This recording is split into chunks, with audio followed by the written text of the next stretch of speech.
Alright, ladies and gentlemen, welcome back to another session of Classic Hardcore.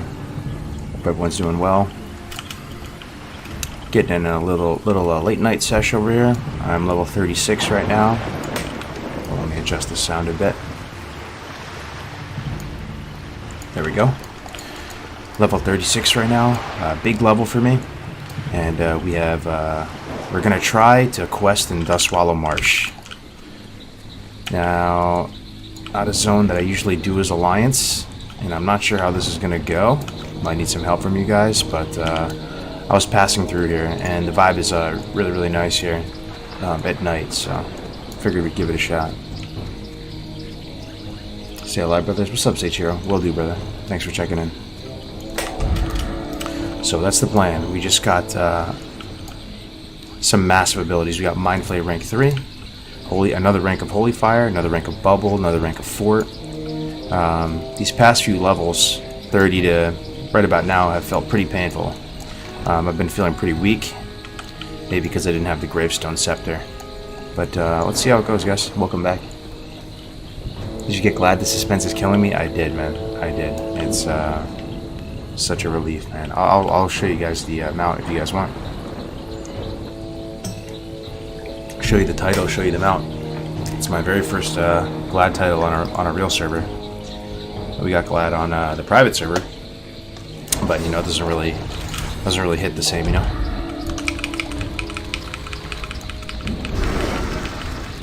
Mount looks sick in this. Mount looks sick in this. Oh yeah, thanks, man. I'll pull it up. Actually, I'll log into TBC for a second and show you guys. It is pretty cool. It's probably the closest thing I'll ever feel to riding a Lambo in a big city type of effect. Because I don't think anybody else on Bloodcell has it. It's really such a beautiful mount. But yeah, boys, welcome back. Thank you, man.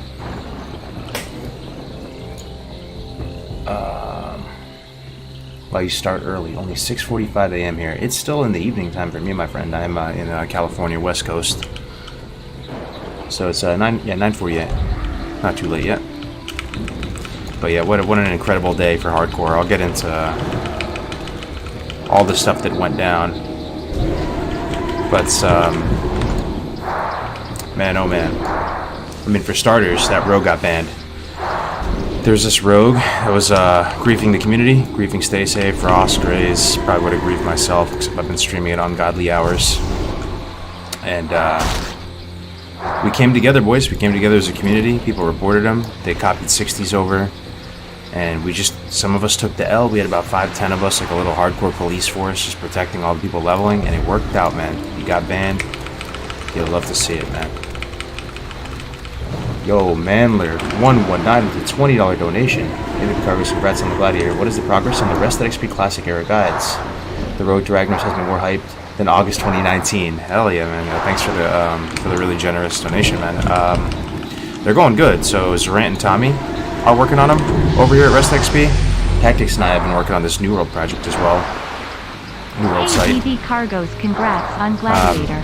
What is the progress on Rested XP Classic Era guides? This road to Ragnaros has me more hyper than August 2019. Yeah, they're coming, man. And there will also be an updated hardcore add-on as well. And also, Rested XP, as you know, it's kind of got like baby blue colors. It's like blue and purple, not really hardcore vibe.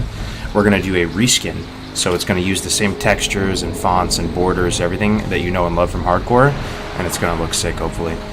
Oh man, check it out, boys. Floating wreckage. And I think my fishing skill should be sufficient. You may think I'm trolling, but in hardcore, these things are actually amazing. You can get straight up upgrades or really rare crafting materials. So let's give it a shot.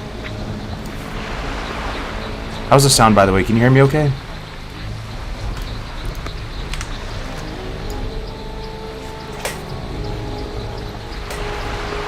These things have so much life, those turtles. Got some strangle kelp.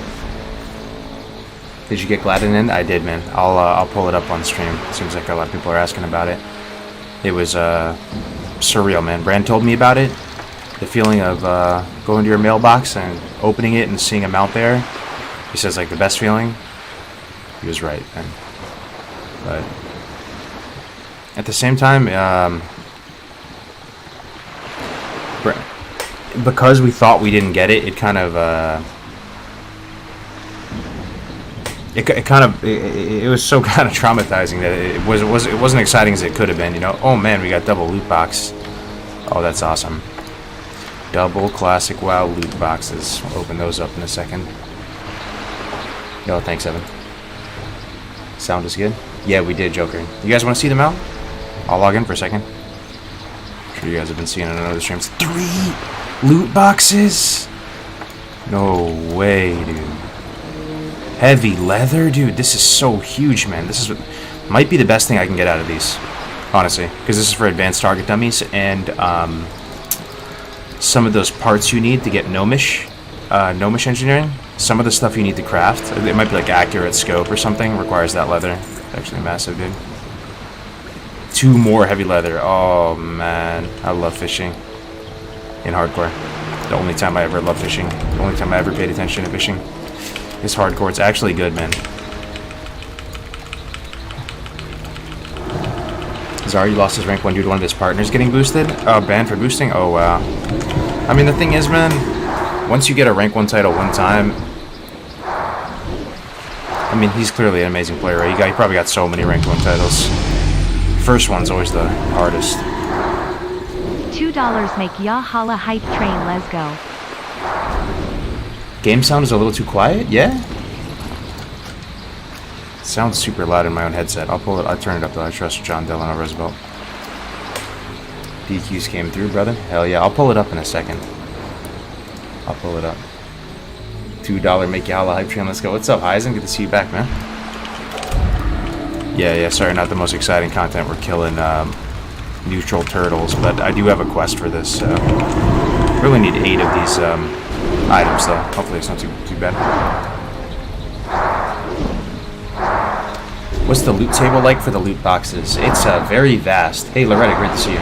Great to see you, Loretta. The loot table for the loot boxes is very vast. You can get pretty much any world drop type thing in the game. Any green can roll with any stat.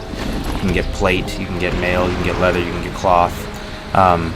I feel like there's a good shot of getting a few crafting materials per open, so you have like a chance at this tier of fishing pool, because they're almost tiered in terms of level, right? So for this type of fishing pool, you can get heavy leather, you can roll bolts of mage weave, you can roll bolts of silk, stuff like that. And you always have a good shot of getting potions too.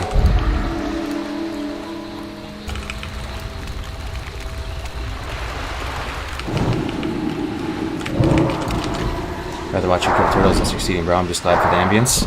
Oh, you can sense that, huh? Yeah, I got some custom ambience tracks playing in the background. Little thunderstorm rain ambience, some swamp ambience. Love to see it, bro. Vibing. Yo, what up, Team Hicks? Good to see you, bro.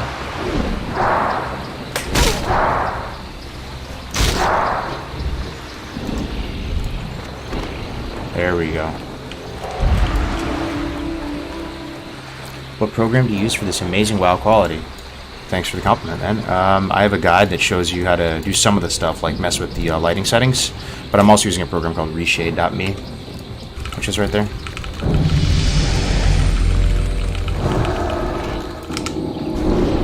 Oh, I need to use Mindflare. I started watching you last year during your Iron Man runs and thinking you were crazy, and now I realized you've unlocked the way I've always wanted to play WoW. Much respect. Yo, Mindflare kind of prompts. Or does it? Am I coping? This is rank 3 Mindflay. Let's test it out together. I'm hoping this is the turning point where Mindflay becomes good. But it might not be. Boomfly with the 10. I'll add to the dono train. Started watching you last year during your Iron Man runs. Thinking you were crazy. Now I realize you've unlocked the way I've always wanted to play WoW. Much respect.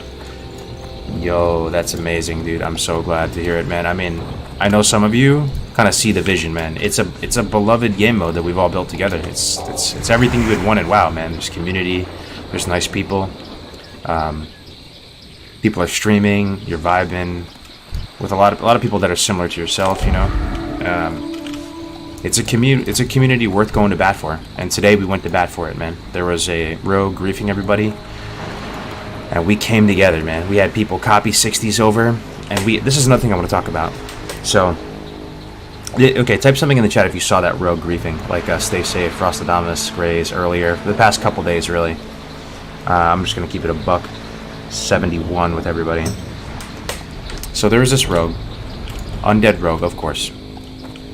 And he's just following around, just popping quest givers. It's so cringe, man. Like, literally griefing people on an RP PvE server trying to complete a leveling challenge, lobies. I mean, bottom of the barrel, scum of the earth, right? So, I was a bit concerned. And we had some new people in the community trying to enjoy hardcore and get into it, give it an honest shot. And this scumbag is going around and popping these NPCs. So, you know, we reported him and did all we could there. But you never know when it's in Blizzard's hands. If and when they're going to do anything at all, right? So, you know, 24 hours passed, and that whole first day, I was beefing with him, man. I was logged onto a Horde character. I was tracking his movement, and I was just chasing him around and trying to stall him out so that people could play and level. And he's just messaging me, I hate streamers, fuck streamers, they just want your money and all this, you know? And it was looking bad, boys. It was looking really bad. It was looking like we were going to have like a sustained griefer. And it was feeling like it was out of our control because the nature of hardcore is you're leveling, right? And you can't fight back against a 60 in a classic WoW environment. So we assembled a little task force, and people such as Winky, shout out to Boomerkin, shout out to, like, so I have a Dwarf Pally on the server. It's my only ally, 60. And Winky copied his character over, and we had a bunch of people in the community. Ash to Mouth copied his character over. We formed a little hardcore, like, police force, task force thing, right? Shared all the gold with each other, bought potions, leveled up NG, got PvP consumables, and we rinsed him all day long. He couldn't play the game. He was getting mass reported. We came together, and we shut the troll down, bro. And it felt so good. And the only reason I'm saying this, it's not like a weird flex or something, but it was actually, it ended up being really fun, man. And, it was almost like we unlocked a part of the hardcore ecosystem that was never there before, because now there's this way where you can almost multi-life and still engage with the hardcore community, and it's just by protecting the people leveling, you know? And in my mind, it was a turning point because now we know how to deal with that, and we have the people, we have the personnel. This is a dead server. There's no consumables to support any one individual trying to camp or grief people. So we can build a little force to be reckoned with here that's stacked to the teeth, geared to the teeth with consumes and all that stuff, and we can handle business, right? And take care of it. So it was really nice, man. I was stressing out about that. And we got rid of him. He caught an 80-day ban.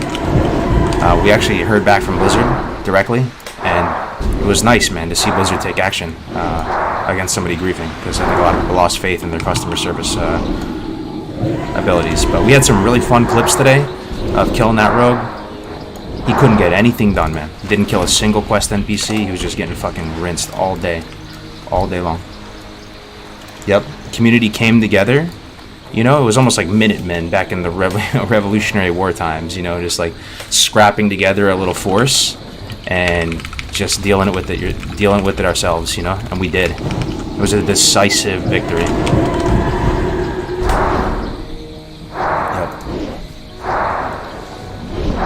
You have a clip of the view linebacker tackling him with Sentinel Hill? Yeah, that was just one of many, man.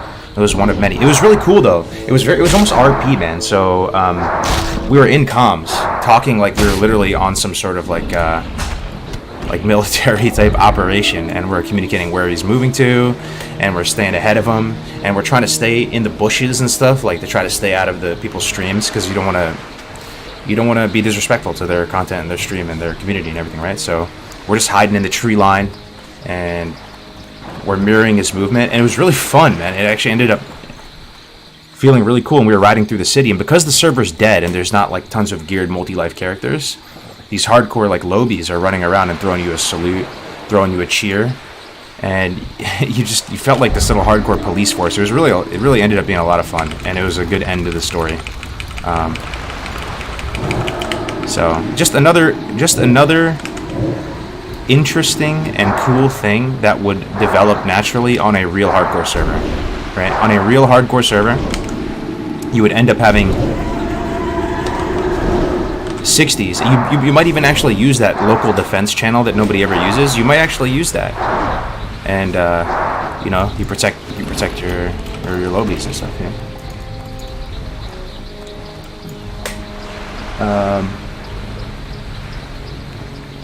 Yo, Skull Cafe, what's up, man? How you doing, Samwise? What is the camera effect? It's called the Action Cam. I'm trying it out. Boomerkin, good to see you, brother. That was a lot of fun, man. Never forget. Never forget. Boomerkin was rinsing him, man. He was rinsing him. Hunters are so good versus rogues. He was boxing him out on every boat, on the deep run tram. He was flaring the entrance and the exit. Dude was paralyzed, couldn't move. So, to answer that question, if somebody is going as hard as possible to grief, can you control them and deal with them? The answer is yes. With a good team, you can make sure they can't play the game at all and look like an idiot. Good job, man. That was a lot of fun today.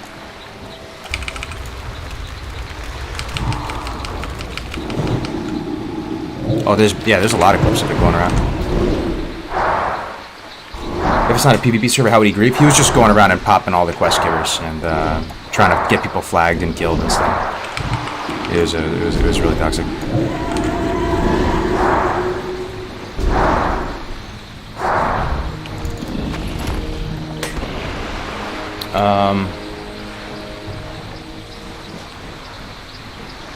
I don't understand people who choose a server that's RP yet want to do stuff like that. He had all the time in the world to play unfairly and actually try to grieve streamers. Yeah. I mean, if you hate streamers and all that, and it is what it is. I don't really understand that perspective, just because in my mind I almost feel like we're all streamers. I feel like you watching right now in the chat, whoever you are, you're kind of a streamer. Like, you throw on a stream for your buddies, you know. Doesn't mean you have to make like a career out of it, but it's almost like having a phone. Everybody has a phone. You know, everybody has a internet connection. It's just part of the, you know, the digital age. Streaming your gameplay is just table stakes in 2022. But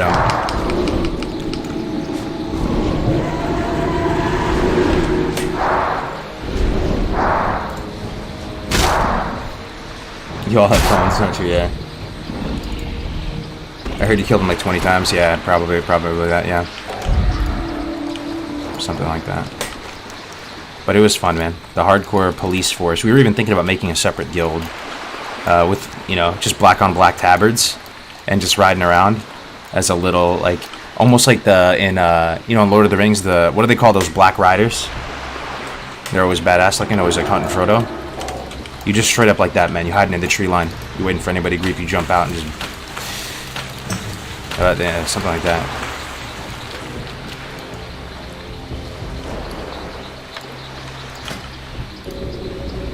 The Nazgul.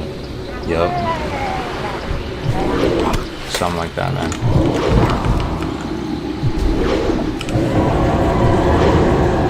Ring race.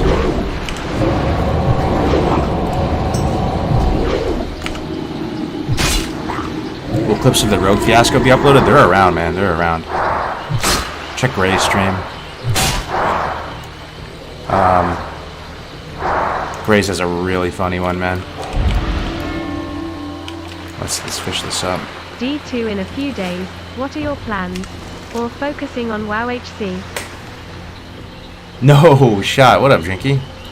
Dude, thanks for the 50. Yeah, I'm gonna play it. I'm gonna level up with Winky and a few of the classic Andes as well. If you're looking to play, man, we might, you know, we can all play together and be on the same server. Same with New World. I'll be playing with some classic Andes. Probably likely play with Stay Safe and some of the homies. Yo, thanks for the 50, bro. What about you though, Drinky? What are your plans? Are you gonna play? You know what I might play it on though? Switch. I'll stream it for a bit on PC, but I'm most excited for D2 on Switch. Is that like sacrilege for Diablo fans? I heard it runs buttery smooth on Switch, and maybe it's because I'm not great at Diablo 2, but the controls, they feel a lot better than in the original game, because it's more WoW-like now, but I swear it almost feels better on controller. Don't all run away at once.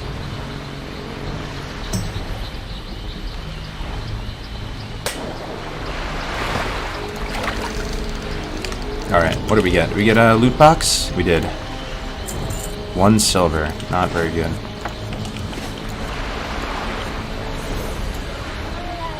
You gonna be on D2R? Yes, sir. Yeah, I'll play some D2R, man. No way.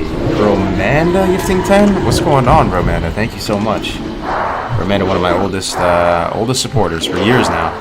Must be 3 years at least. Thank you so much, Romanda. I appreciate it. I hope you're doing well. Winky, you still up, brother? We're just talking about our shenanigans today. How much fun that was and how it felt like a new part of the hardcore ecosystem that we had never experienced before. The Protectorate. What you do at 60. You protect the younglings leveling up trying to do the challenge. It was a lot of fun, man.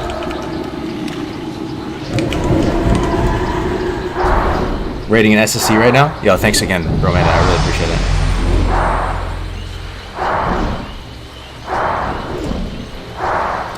What server are you playing on in New World? I'm not sure yet.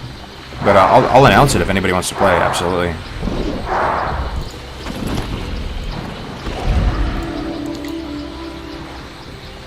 Yeah, I will show. I can show you the glad mount. Sure. Yeah.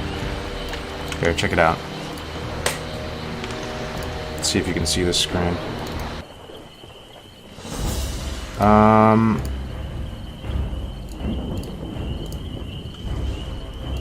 How do we do this? I'll log in for a second. Yeah. Can you guys see that? I will show you real quick. Alright, here we go. Stealth is more like 110% of the actual game? Okay. Oh yeah, there it is. I'm already on it. Check it out, boys. Oh man, it is pretty sick. It's a big ass mount, man. I put the riding crop on, so you actually go at like what is it, 320%? It's actually a gorgeous mount, dude. You'll love to see it, bro.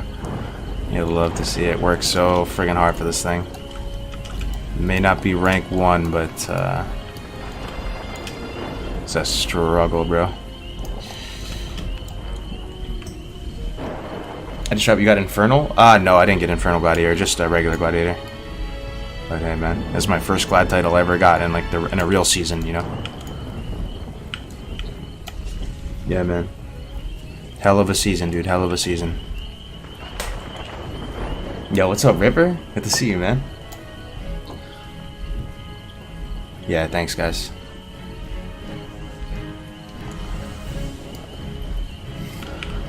Yeah, that's it, boys. I'll go back to Classic now.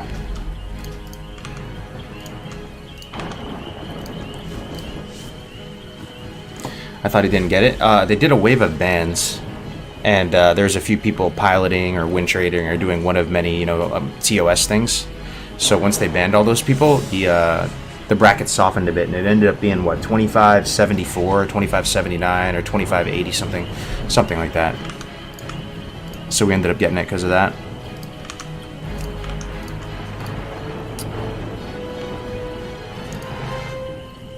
Give me 1 second. Just logging in.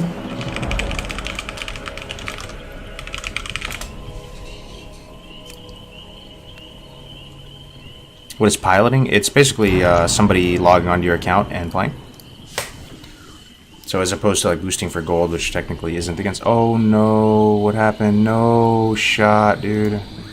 Okay, we're fine.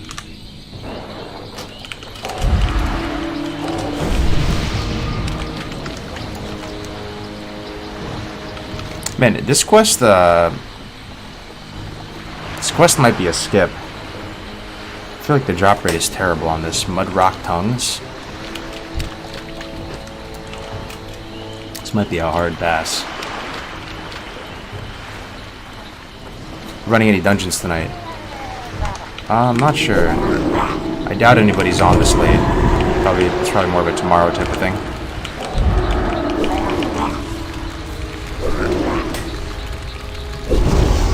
Alex Central? No, it wasn't Alex Central. Just another guy named Alex.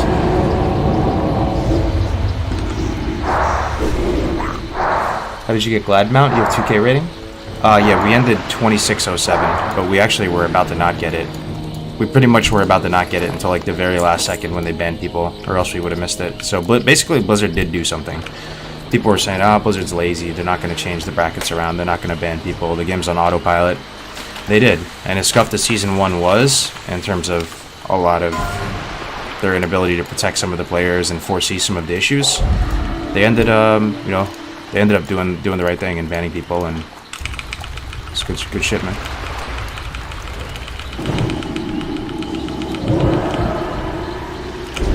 Raised at SFK earlier.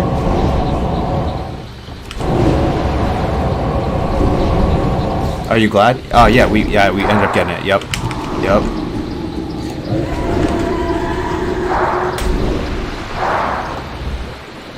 It was such a controversial end to the season. I'm worth every bit of it.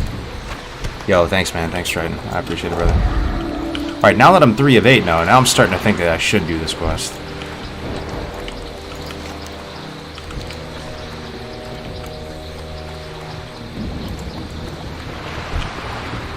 Really appreciate what you're doing for the community. I love this hardcore stuff, man. It's one of the most fun, maybe if not the most fun project I've ever worked on in gaming. To build this with you guys. So I love it, man. I hope you guys love it too. And we'll see how deep the rabbit hole goes, right? So much exciting things going on with hardcore. We have the Road to Ragnos event.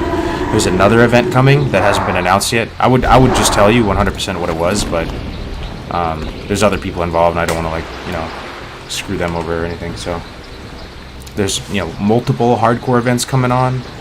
New people, new faces. All the guilds are at the max level they've ever been in the history of hardcore in the last 2 years. EU's over 100. They were over 100 at one point today.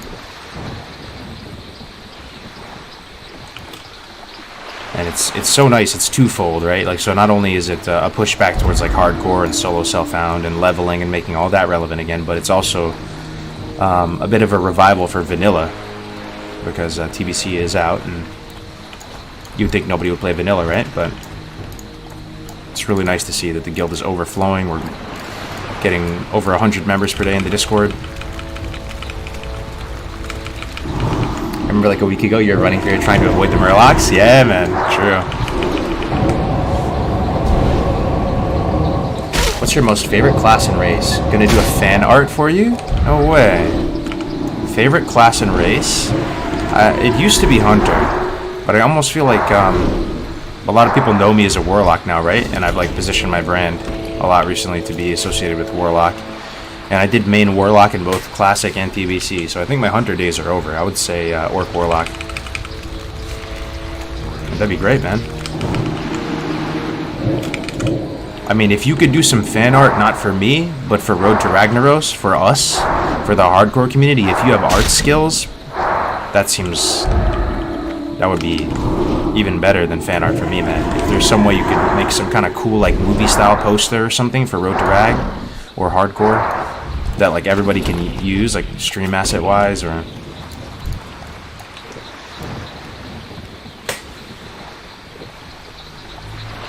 How do you think the hardcore element will affect the MC raid comp? I almost think the better question would be, how would hardcore not affect the raid comp? I think every single aspect is going to be dramatically changed by it being hardcore.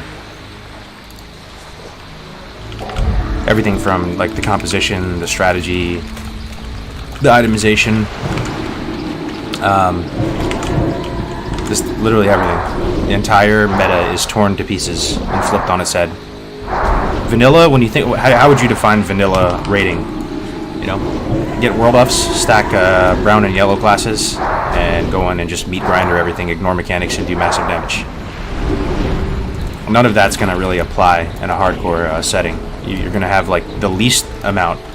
You'll have probably no DPS warriors. You'll probably have like 1 or 2 rogues that are insane for going rogue. And that's part of the reason why it's so exciting.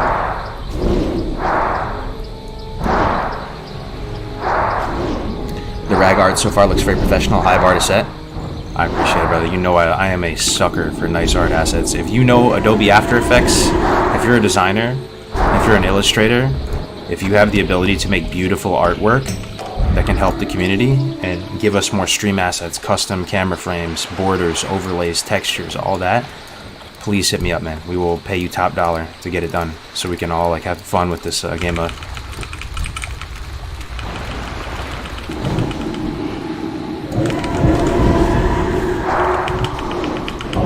Have way too many healers. Yeah, it's possible. What's your contrast at? I love how dark the shadows are. I'll show you the lighting settings.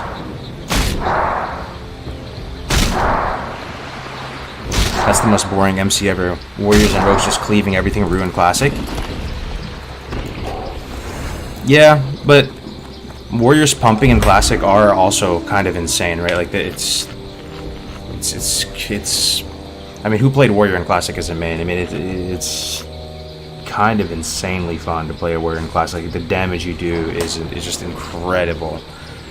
But I mean, the good thing is with Hardcore, like, we'll have that other meta as well. So you can play Vanilla just the normal way and just blast on Warriors and Rogues and Melees and do all that, or you can Hardcore might offer a different one as well. I just didn't like it as a meta. Yeah. Do you like the meta right now in TBC more though? Does the TBC meta right now have more character than the classic one? I guess so, thinking about it. It still feels like a few classes are significantly ahead though. You know, in classic it's Warriors and Rogues. And in TBC it's, I think Arcane Mages finished top even in phase 1, right? Wasn't it the #1 DPS? Arcane Mages, I mean you would say Hunters, right? But wasn't there some crazy warriors like Alando and stuff who like somehow were like rank 1 overall in a couple fights, like on Malgor, and I don't even know. I honestly don't even know. I heard Arcane Mage finished top dog. Warriors 2nd overall in tier 5 right now. How crazy is that? Tier 5 was known historically to be the most melee unfriendly tier, right? I guess we're right at the beginning of the phase, so we'll have to see. Is that nuts though? How the private server meta doesn't actually usually doesn't perfectly translate into the real thing.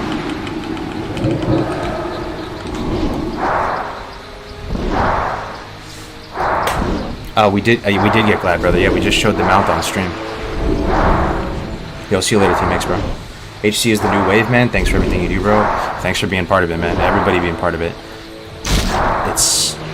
It's kind of a dream come true, man. It is. To see something grow like this.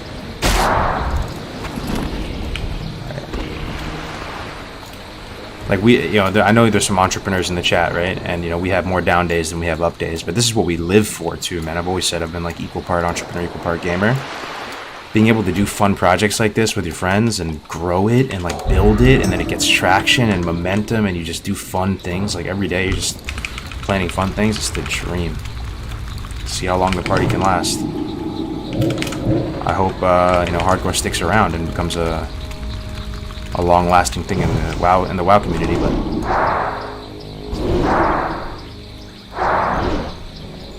95th percentile logs Warriors 2nd after Destro log.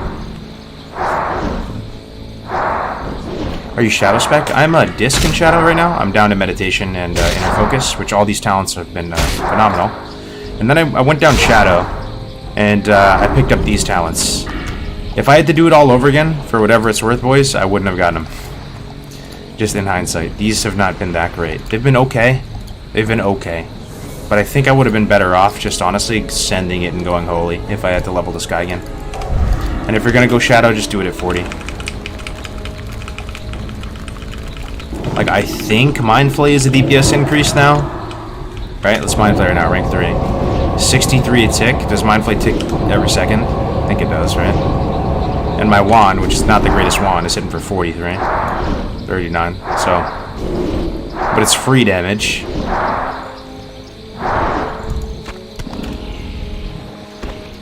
Alright, we're done with this quest. Yo, Gundolf with the tier 1. Thank you so much, man. 2 months of support.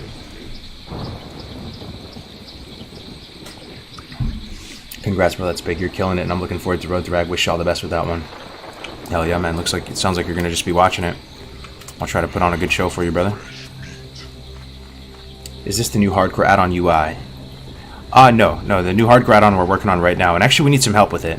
We can do it ourselves. We have like a really good engineer right now who knows how to do Lua and add-ons, but there are a lot of features we'd like to put into the hardcore add-on. So if you know how to make add-ons and you're interested in working on just an open source community project type thing, definitely say something in the Discord, reach out, and let's build something really sick, man.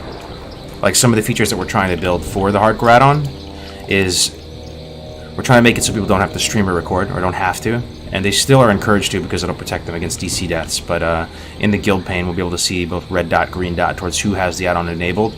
If you are running it, you'll see a little status indicator that says like your run is in good standing.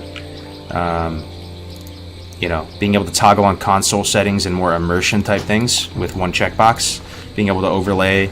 So do you see that that frame over my character portrait? You know, the inspiration for that was that like, when you fight an elite mob, you know, it has that dragon portrait.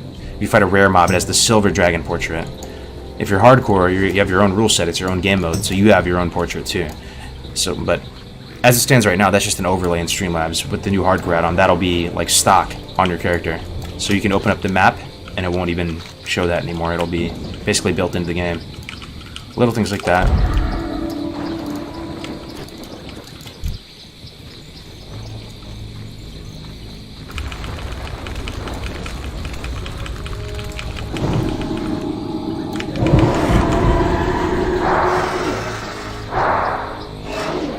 You gonna play hardcore D2R when it comes out tomorrow?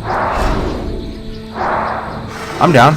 I'm down. I don't think I'm like good enough to play hardcore Diablo 2 though. I need to earn my stripes first. I think I'm just gonna level up Hammerden and get him up there a bit, and maybe do hardcore later.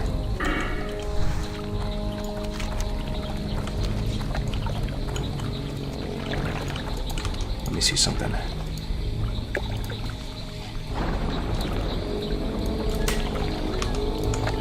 It's kind of a vibe, huh? Dustwallow in the middle of the night. So we're gonna go over here and do Soothing Spices, which I don't think I can complete because I need Soothing Spices in my inventory. Orc Reports, Stinky's Escape, we can do that. We'll pick up the shield and all that debris over here. Hungry, that's the Orc quest, or the Ogre quest. Yeah, we'll do all this stuff. Try to enjoy Dustwallow for as long as we can. And at some point, once we complete and get our business done here, we'll push out into the Barrens and push south and do Shimmering Flats, Tanners, pick up the Flight Path and do that stuff.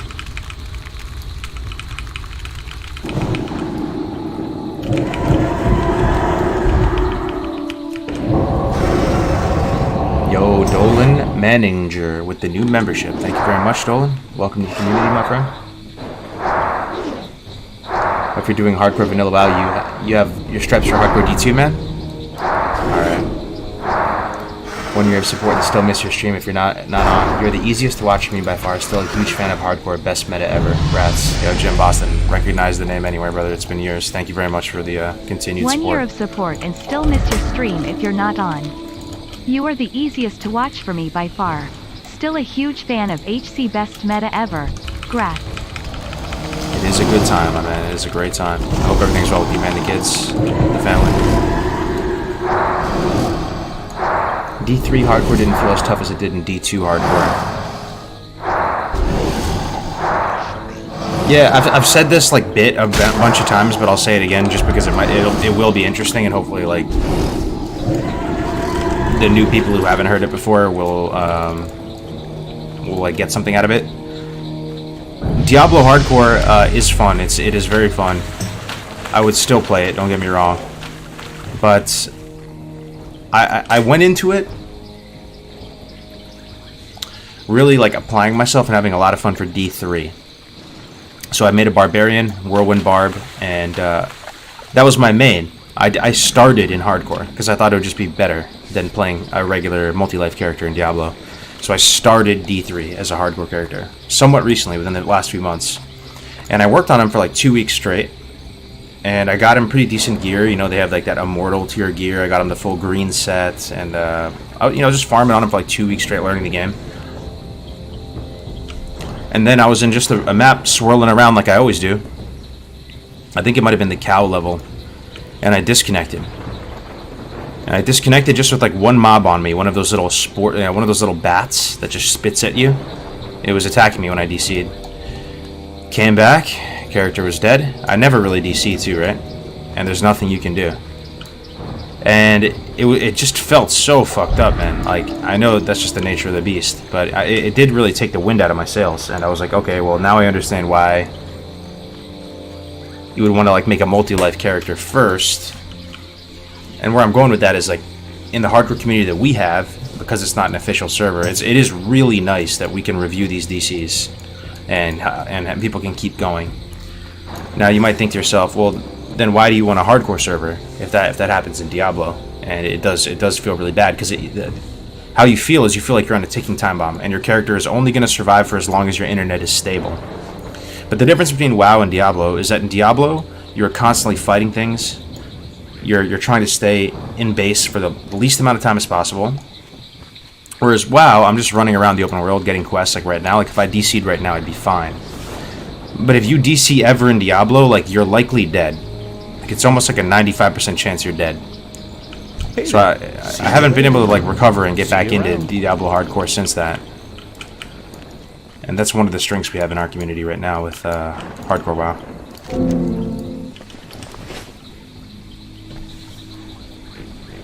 Losing a character like that is really disappointing, yeah.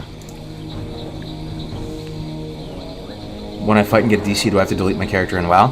Well, no, right now you can just appeal it. You just throw it in the mod channel, and if you know you DC legit, you don't even have to wait, man. Just keep playing, right? And then somebody will eventually get back to you and say you're good. Oh, quest log is full.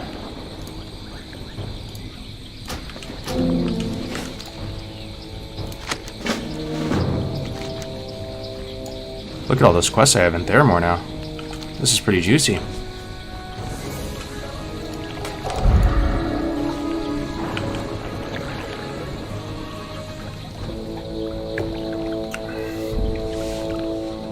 Hey Kargoz, loving your pre-streams. Just stop by to say hello. Have a good night. Thanks, Kevin. Have a good one, man. I'm so excited to start hardcore as soon as they come out with the add-on to allow me to not stream the entire thing, and I feel like the community will really grow after that. Yeah, I hope so too, man. I hope so too. But I will say that a part of me will feel a little bit sad if a lot less people start streaming and recording, because the glue that's held the community together, I think, has been the Discord and sharing death clips and highlights and being able to just, even though you're leveling solo, and for the most part it's like a solo leveling challenge, you can just jump in people's streams and hang out. I mean, as we've said before, like when you're playing hardcore, some of you in the chat might be able to confirm this, right? Like, you actually feel more socialized than if you're doing 5-man heroic content or raiding or PvP with other people, even though you're just out in the open world by yourself. Like, it feels more communal somehow.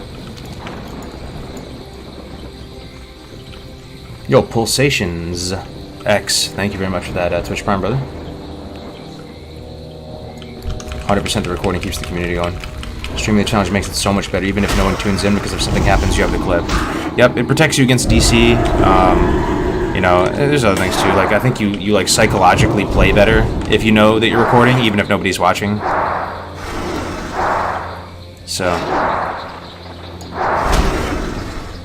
and it also, you know, we have this community show called F's in the Chat that Winky runs. Some of you might have seen it, and the death clips are the lifeblood of the community. People look forward to them every week, memeing on them, or you know, feeling sad when somebody dies. So if we don't have that footage anymore, we might feel like less of a community if nobody's recording anymore, right?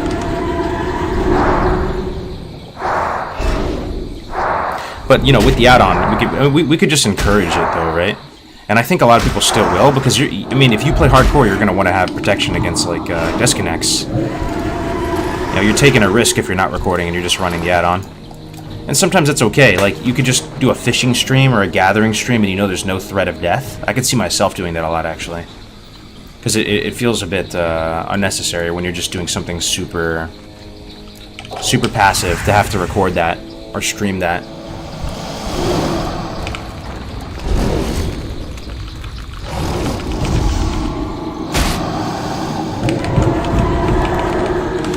I've wanted to stream for so long. Sometimes it's been fun learning the software, etc., and the setup. Yep. It's fun.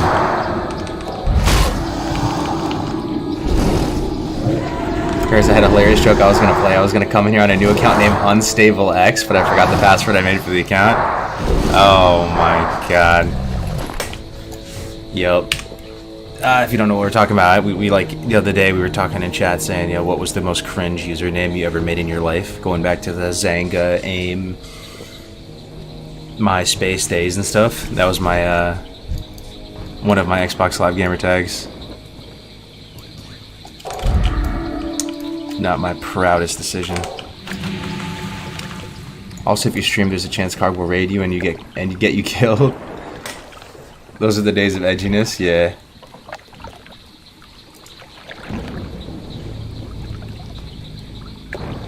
I'd love to get into hardcore, but the streaming side is a hang-up. I've got the full family gig going on, so I can only play an hour or so a day. I do love leveling, though, sometimes. Yeah, I mean, but, you don't necessarily have to stream it. Like, I think this would almost feel kind of cool, where you could just order an external hard drive off Amazon. They're pretty cheap these days, and then that could be, like, your hardcore diary, your hardcore journal, something tangible. And every time you play, you can just record everything to that little drive, so it's not, like, you know, making your computer all clunky. And even if you only have an hour to play, right, you just hit record, that's it, you just play, it's going right to that drive. And it almost feel cool to have it all in its own little thing. We did, Dean, yeah, we got glad today, man, got the Drake, got the title, you love to see it, brother. Zanga, AIM, yep. That was middle school for me, 6th grade. Creeping on girls, Zangas.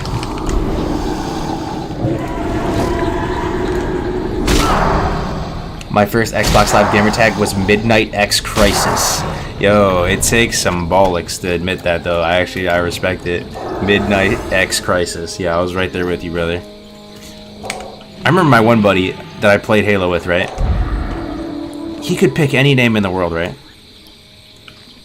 He could have picked an edgy name. Guess what he picks? I guess he was just a memer at heart.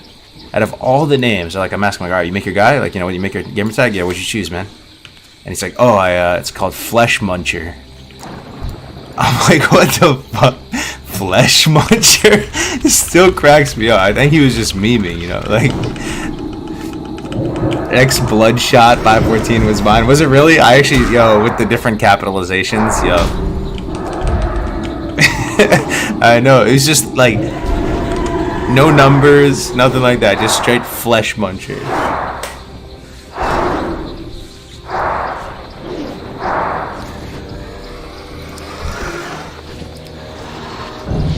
It's a Pogu name. Oh man, yo, Oblivion, thank you for the $10, really. man. Thank you, Kargoz. I thank you, brother. Thank you very much, Oblivion. I've seen you in the chat a lot these past days. Thank you very much. Can you play this new drum song I'm obsessed with? Yo, thank you for the 50, Drinky. Let me see. It's gonna be some Monka TOS action right now. How do I even do this? Can you DM me it on Discord, Drinky? I gotta give it the little once over. Make sure I'm not getting banned. I'll take a look though, yeah. Thanks again for another 50, bro. I appreciate it, man. I used to be a workaholic. For many years, I was helplessly addicted to workahol. Like my wife, bro. Morning, Kargoz. How's the priest feeling? EU Alliance server was popping yesterday. High of 99 people online. Managed to get the lock to 13. We'll try for Westfall today. Yeah, that's such great news that EU is popping off. NA's popping off. EU's popping off. Even the TBC side is popping off. The whatever TBC realm Goozer's playing on had 50 people on. It's not bad. Yo, what's up, Kilgore? How we doing, man?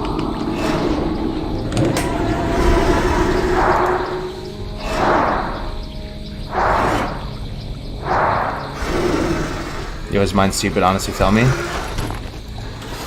Okay, your name is Bongos Solo. No, it's a pretty legit name. This is a great spot to AoE grind these raptors. Stinky's Escape. Will you try S-Priest in Arena? I can't do it. I can't do it. I've never understood the appeal of playing S-Priest. And it's because I'm a warlock. I know that. Because I just rinse S priests as a warlock. And I'm so terrified of the disc priest, you know, of a dwarf priest or something, that I just can't imagine why people would play Shadow over disc when disc is already so offensive and so strong and so fun and just better. And that when you play any sort of Shadow Priest X comp in Arena, it literally just feels like you're playing budget DPR, and you play it the same as if you were a Disc Priest, you know, you just like are running around a pillar, like healing yourself. So, I don't know, I mean, I think Disc Priest Rogue is probably a better comp. I mean, SPR is probably a better comp than Rogue Lock, as sad as that is.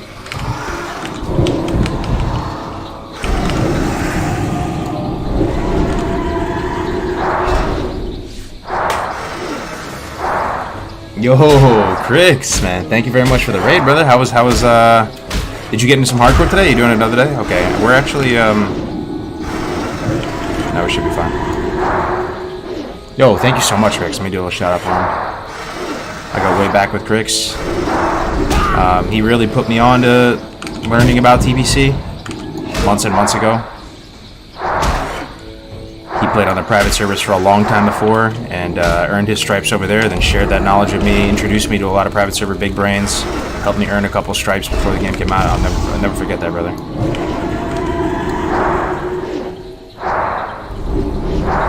You ready to hear my name? Just created the Rogue Baby, starting it in the AM? Oh, hell yeah, dude. Crix is playing hardcore as well. Ready to hear my name? Yeah, let's hear it.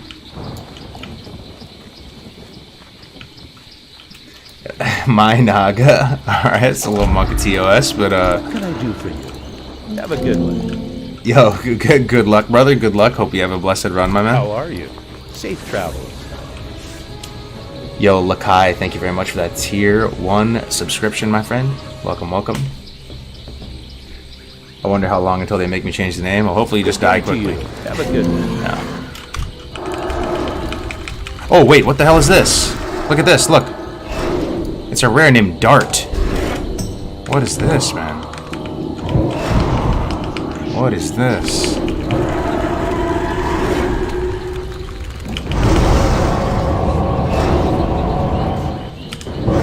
We did Lime. Yeah, we got the title today. Got the title on the mount, man. You'll love to see it.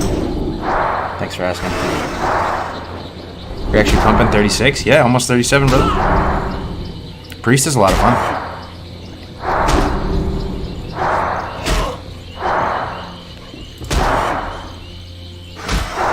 Have you attempted Nomer yet? We did attempt it, and we had 2 casualties. So both dungeon runs I've done in the sky have resulted in casualties. So I don't have the best track record. We should do SM tonight. I mean, HC Elite, who's on? Yeah, see, there's not. We don't really have people on range quite yet. Still over 50 people on though, man, in the middle of the night. That's amazing. I don't know exactly how many it caps out at 50, right? Hello. See you around.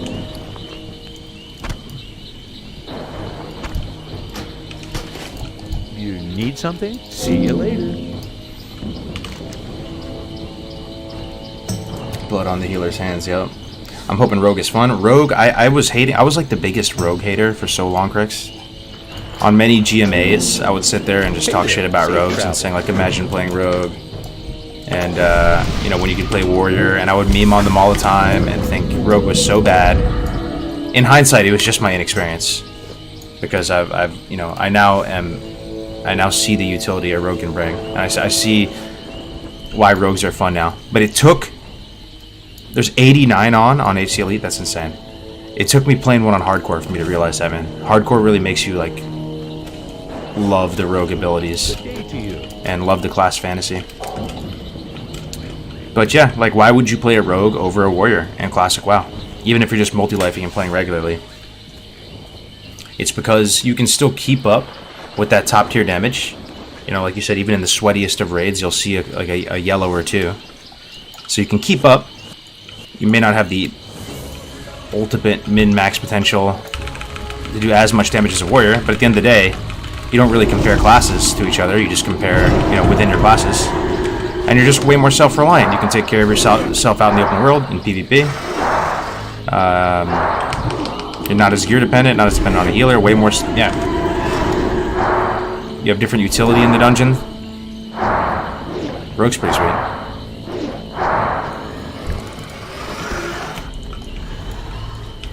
Yo, Gundalf, gifting 5 tier 1 subs, my friend. Thank you so much, Gundalf.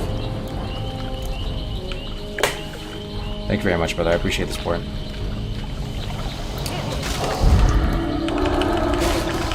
Rogue main through Nax was fun as fuck. Rogue best farm class in Classic. Let's forget Hunter.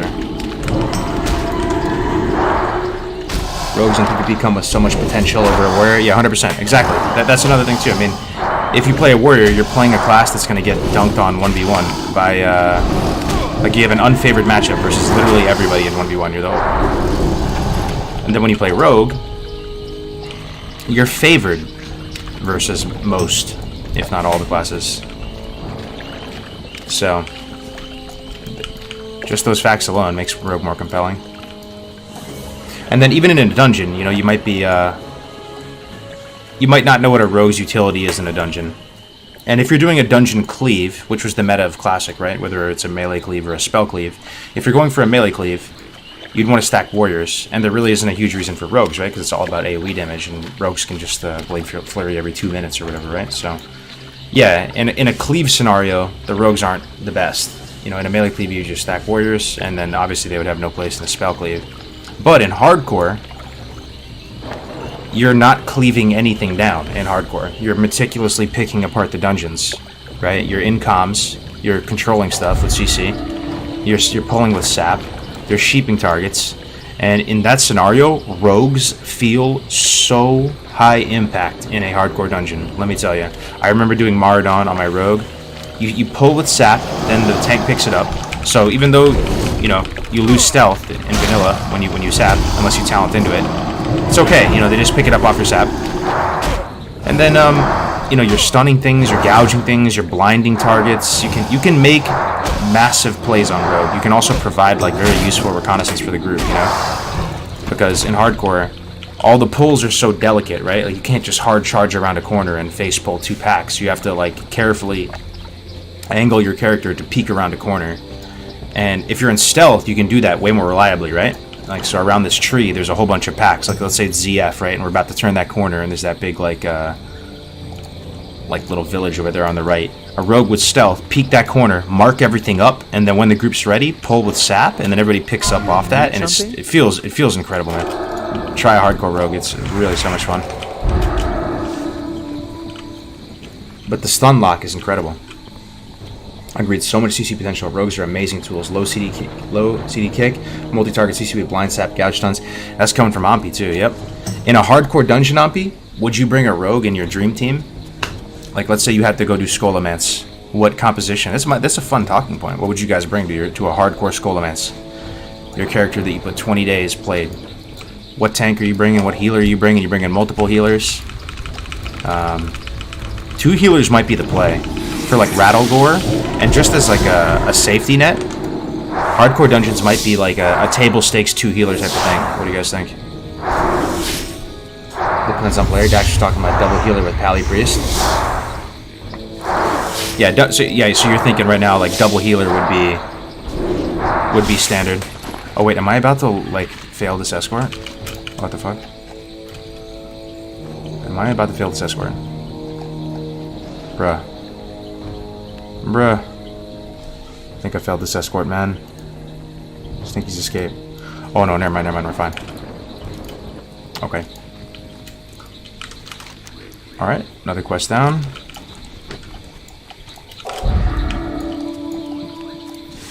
Mage, War, Rogue, something. Druid tank 100%. If you're not double healing, you're wrong. Yeah.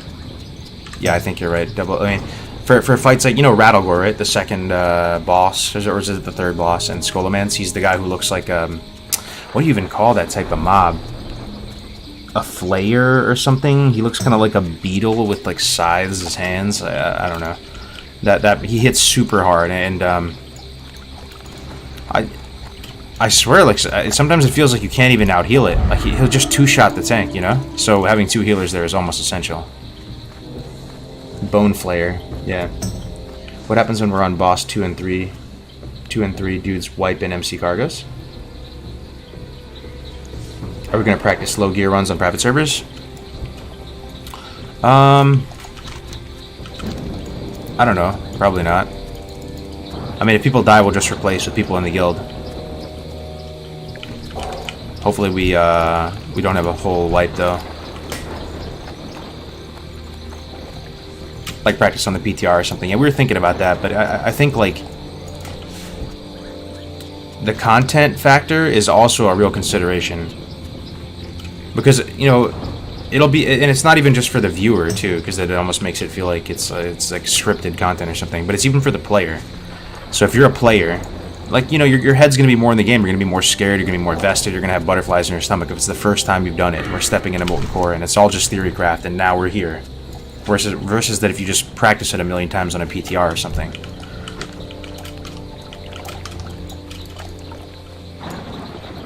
That's a really cool little structure there.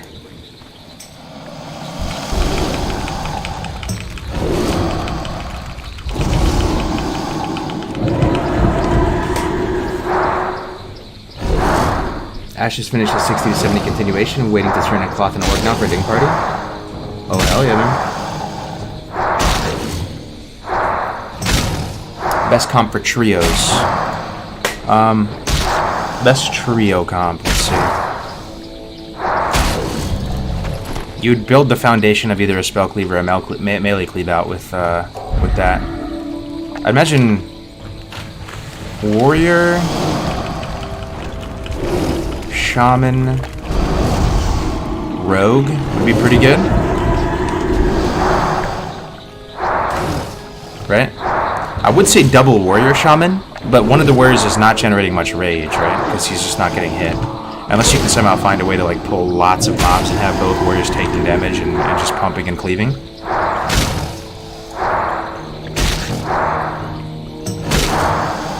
But if you went AoE, you could go like paladin, double mage, or something. I don't know.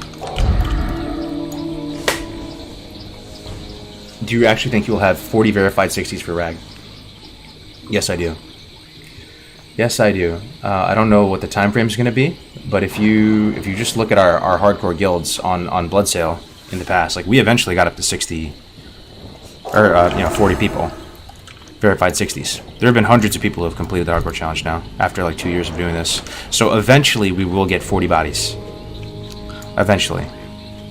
And I think we will step foot into Molten Core. But I also do think that our chance of killing Ragnaros in a mortal raid with bad gear, with like very few world buffs if any, and one-shotting every boss and actually killing Ragnaros is very slim. Like, you're likely going to see a 40-man wipe. Permadeath. You will likely see that. Are we glad, brother? We are, yeah. I logged in and got the Drake in the title. Thanks for asking, my man. The trauma is over. In HC Rag, are you also only allowed to farm each dungeon once? Oh, no, that's one thing we're opening up, so you can do all you can farm dungeons as much as you'd like at 60. And that will be amazing content. Yup. We did say, yep. How's the wife liking being a mom? Oh, she's a great mom. She's a great mom. It's tiring though. Like, women are pretty amazing, man. They're pretty amazing.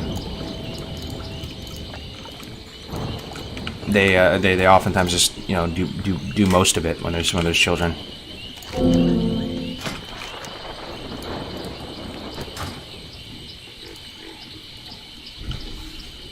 Yo, Crusader, what's up, man? Thank you very much, bro.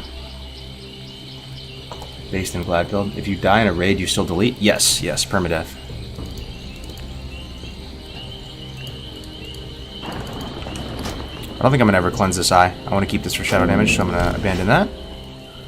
12 Myrefin heads. Okay, that's the Murlocs, right, on the coast. Nice. And then we're also gonna have to pick up these quests over here. Let's go do that now. We need to make 3 quest spaces.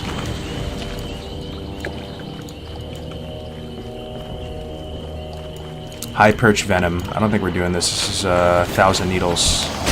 I mean, we could. We could. Actually, I might do that. I've never done that as Alliance. Not going back to Desolus.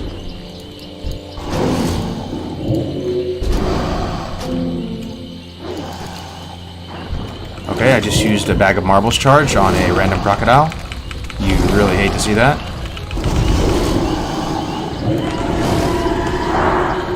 Yo, Ash, thank you for that raid, bro. Thanks very much, man. I heard you're dinging tomorrow. Congrats in advance. I'll try to be there, man. And I really appreciate you. I really appreciate you copying your mage over and helping deal with that rogue, bro. Everybody who did that, Boomerkin, Winky, you really, really like helped the community so much, man. We set a precedent today, killing that griefer and getting that griefer banned. We set a precedent, man. I was saying, you know, like we unlocked another part of the hardcore ecosystem, which is your level 60s on the hardcore server essentially act as protectors for everybody doing the challenge. And you know, you just lie in the shadows and the trees and you wait for people to come grief the community. And then you just kill them with overwhelming force, man, over and over and over again. They leave you alone and get them banned. Yo, Droopy Dwarf, thank you very much for that tier 1, brother. In a duo, can you trade mage food? In a duo, you can trade completely, openly, and freely with each other. That's some of the fun of it, because a lot of people say, oh man, you can't do enchanting in hardcore because you don't have the rod. But you can say, oh, you can still do enchanting, just do it in a duo. Alright, muddy footprint outside somewhere. There it is. There's one other thing in here. Yeah, this thing. Inventory is full. Whoa, look at that belt. When did I get that? 6 int, 7 stamina? Don't mind if I do. Rumsey Run Black Label from fishing too. This is a really nice buff. Hang on to that.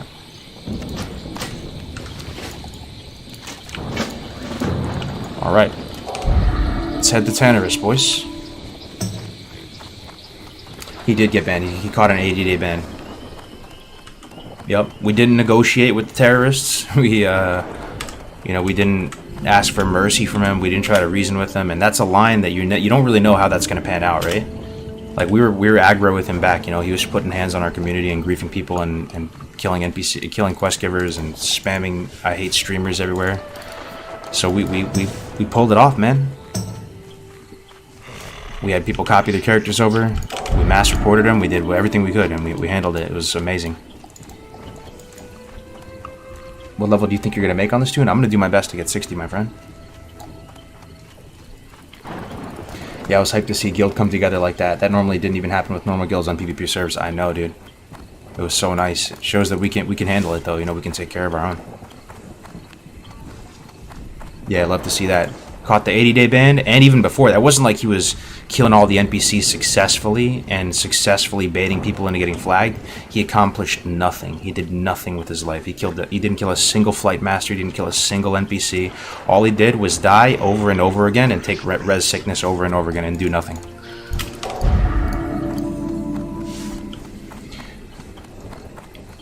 I asked a comment on the guild chat yesterday. If you were able to get to 60 for Road to Rag, what would be your class and race you would play? Myself, I'm thinking about going Druid, play Resto, and Rag.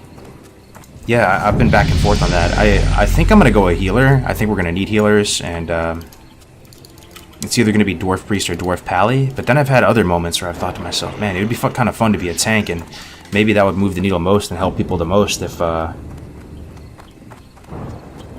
you know, if you can really like try to do the safest pulls and not try to troll and stay focused. Like the tank also does have a lot of impact towards keeping groups safe in all the dungeons, you know. But if you go Pally, you can do everything. You know, you can tank, you can heal.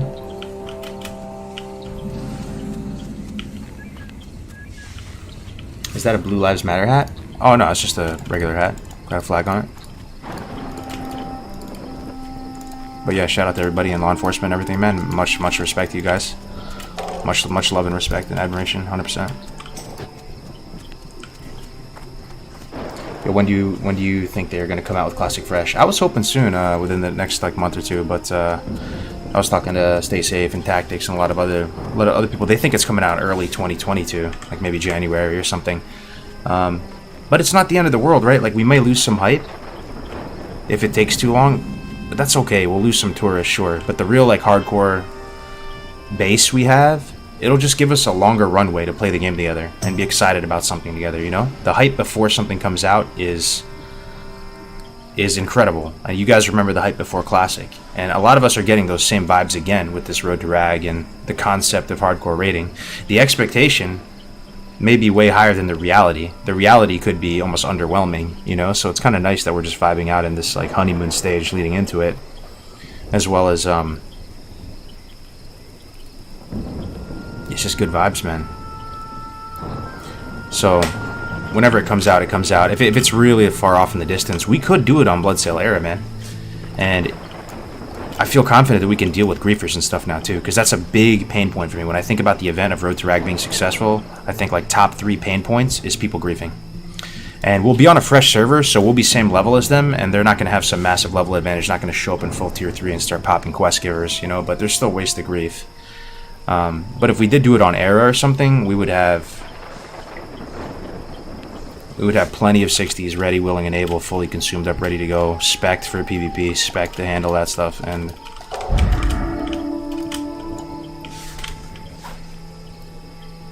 will world buffs matter if you guys are going to go as slow and methodical as you say, and if so, is it detrimental because rushing to get benefit out of buffs? So the only buff we could get for Road to Rag would be Oni buff. There's no Ren buff, there's no Dire Maul buffs in Phase 1, there's no ZG buff, obviously, there's no AQ Sand buff, or whatever that thing was called. So it would just be Oni buff. And if you're running a melee light or physical light DPS comp, like the only classes that are going to benefit from that, I guess the tanks as well as hunters. So it's not like as high impact. Like if you have a lot of, you know, mages and warlocks and stuff in your raid, I don't think the world buffs are going to do that much. If I run to this lift, am I going to aggro this guy and get flagged? Oh, you know what I'm going to do? I'm going to whip out the, I haven't used this one time. Where is it? There we go. Mind Vision.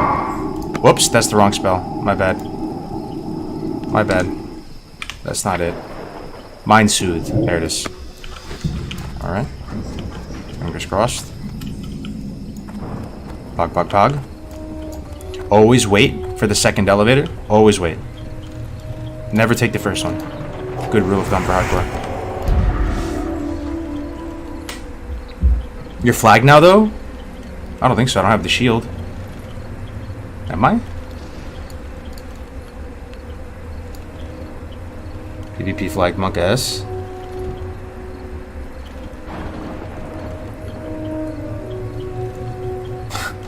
Five minutes. We heard it.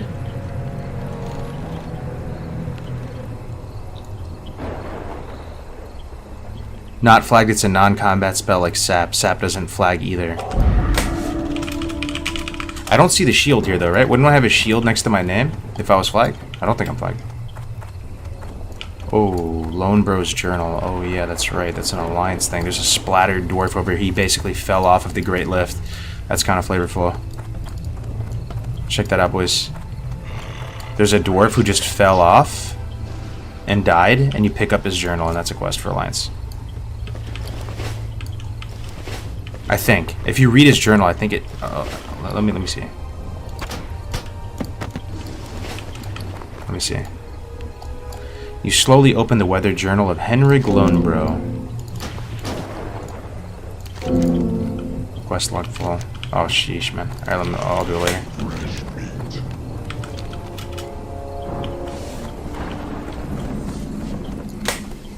You can turn your name on and check.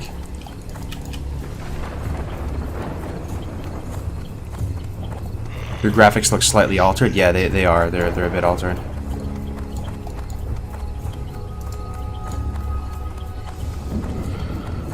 It's the RFD quest for Ally.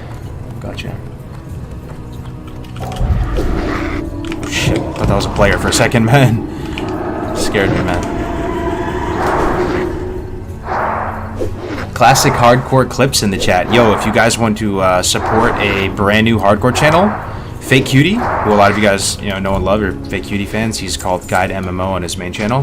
He just started a new hardcore clips channel, which is really exciting, man, to have such a talented creator working on content for us.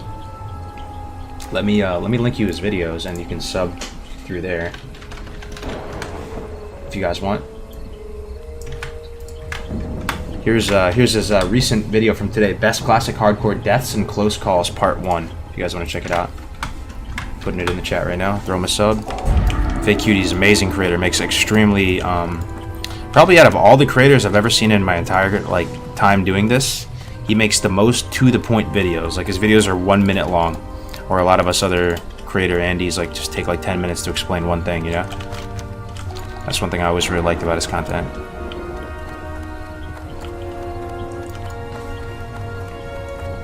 Just hit F1 and target yourself. F1 I have bound to some stuff though.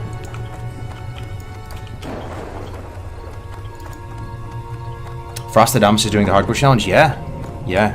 Stay safe, Frostadamus, Guzu, Graze is blowing up. He was an 800 viewer Andy today, no host. I even feel really happy with the viewers over here, I really appreciate you guys. I didn't stream for maybe 2 months. I didn't really do much. I thought my streaming days were numbered, as I said. I thought I was working on some other projects in the background and stuff, but we've returned, guys.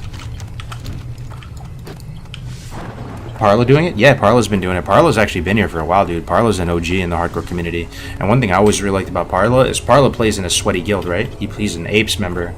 And I don't know if he's one of the founding members or not. I feel like he was close with Mythos and all the Omega pumpers, and the fact that he gave hardcore a shot, I think it gave us a little bit of stripes. People respected it just a little bit more because you get some pumpers playing in it. Some clearly really good players that are taking it seriously.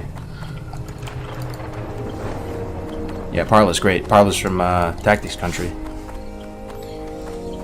Just watched the end of your last stream where you almost got fully boned by those skellies. Yeah. I forgot though. I had Light of a Loon. I'm not used to it. So I almost died to these skeletons in Desolus doing the SM pre-quest. And I almost died. I did narrowly survive, but I forgot I had Light of a Loon.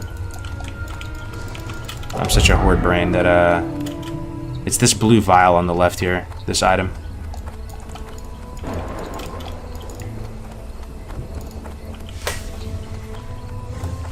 I know you probably don't have time for other games, but are you familiar with Escape from Tarkov? I am, yeah. Actually, I bought the super pack for it. I was gonna play it with Crix, but never ended up getting around to it. I hear it's really good. I hear it's an incredible game, but I never played it myself yet. What race do you like leveling most zone-wise?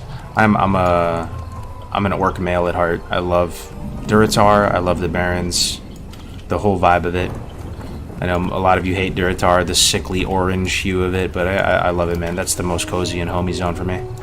I can level through Duratar indefinitely. What's the hardcore guild for Shadowlands? Oh shit. Oh shit, bro. I fucking aggro him. He's a fucking... Oh my god, he's a 45. I'm flagged now, boys. I'm pretty sure I'm flagged now. He's not killing me, he's a 45, but still. Probably flagged now.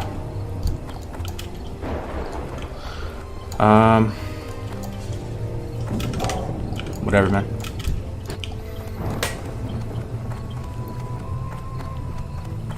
Let's keep it a $1.76 for the real ones. Hell yeah, Jason. Hell yeah.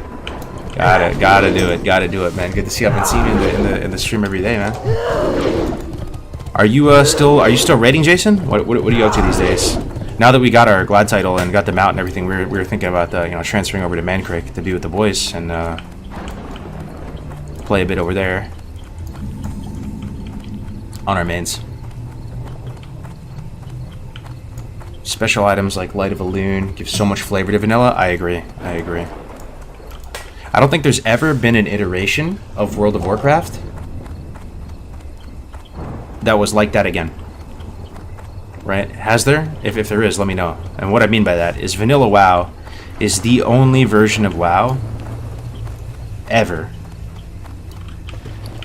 that is like World of Consumable Craft. It's world. You're like Inspector Gadget, you know. All these little weird potions, items, profession items, stuff you get from the world have a significant impact on the meta, even in high-end play in PvP, you know, in PvE. I don't think there's ever a version of the game like that ever again, and I really do think that's a big part of the magic of vanilla. Skull of Penny doing nifty stopwatch, man. Recharging offhand. Yep. Trinket menu. Do you ever use trinket menu in any other version of the game? You know? The trinket menu is that add-on where you hover over it and you can swap between 19 different trinkets.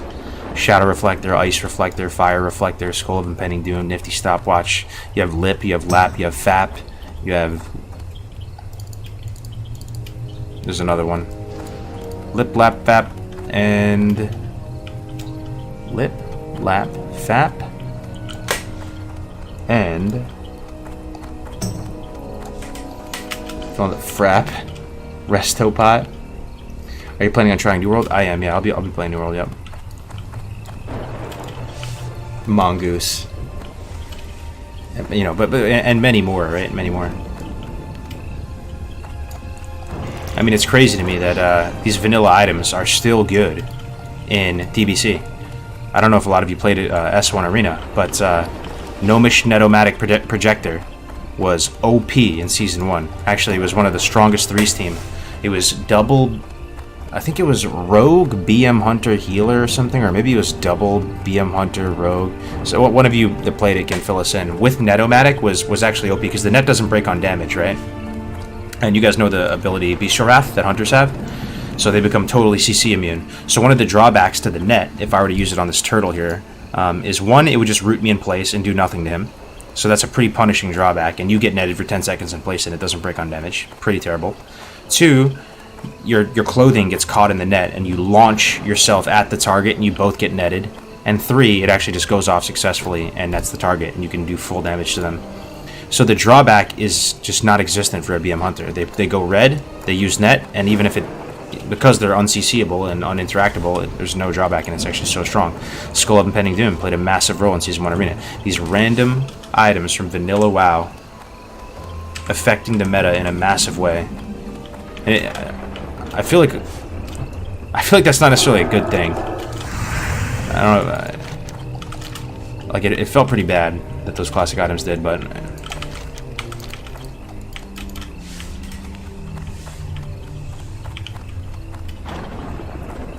Why are you still doing this? Why? Such good valuable info. I'm so glad I had this guy tell me this bullshit. See this guy? This guy's drunk, right? Gotta be, right? Hammered out of his mind.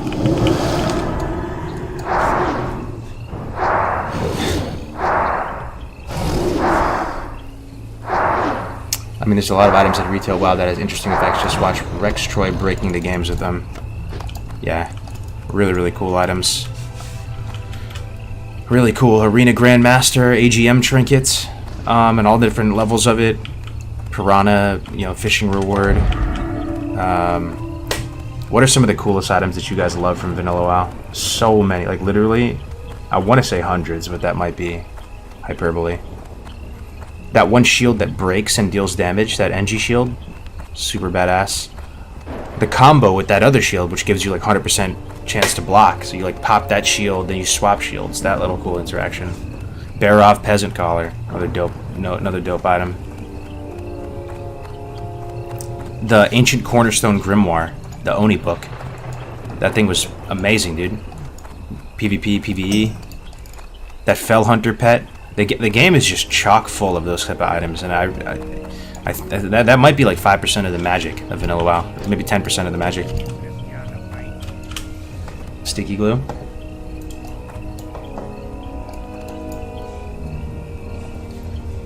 Will we ever see Duratar Cleave again? I hope so, man. Yeah, Brandon and I were talking, and he wants to level his Troll Priest up.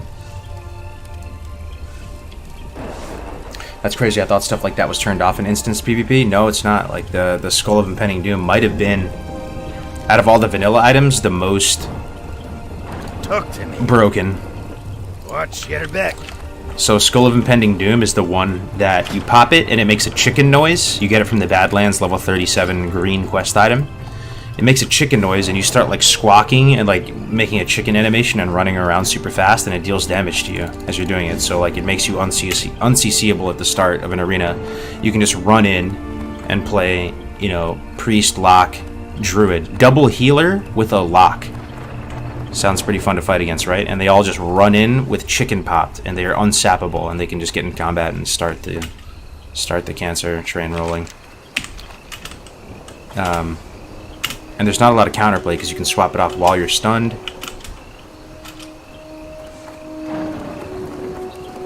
Could you please demonstrate the chicken animation?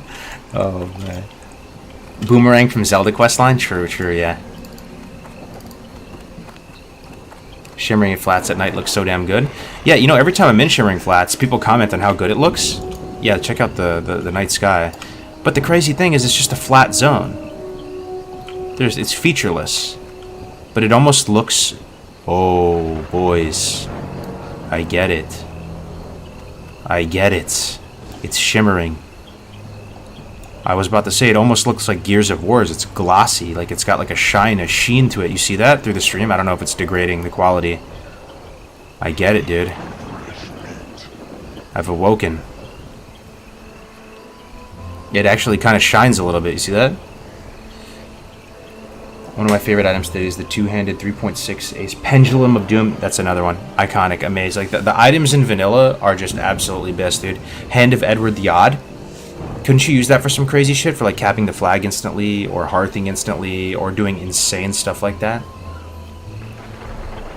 TBC has more than you'd think. There are some cool stuff in TBC, 100%. But I mean, vanilla is just like next level. Please tell me you have a Grayson's Torch on you. I have it in the bank, Winky. I'm not stupid enough to throw it away, but it's not on my person right now. Are you telling me that Shimmering Flats is shimmering and very flat? Yeah? Yeah, I didn't see the shimmer before, though. I get it now. Anyway, let's keep going. We gotta get to Flight Path and Tenors.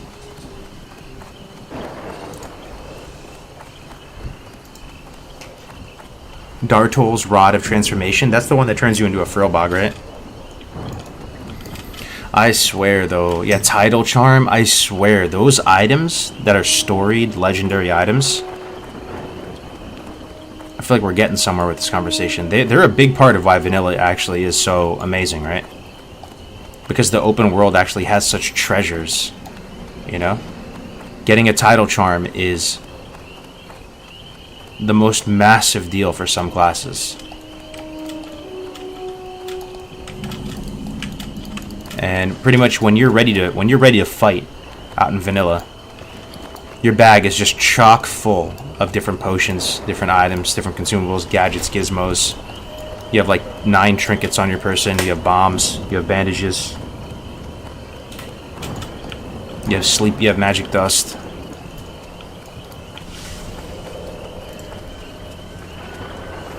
Just wanted to say how much I appreciate the stream and your chill vibes. It helps me a lot after work since my job is insanely stressful. I don't play, but wish you guys mad success. At Ray.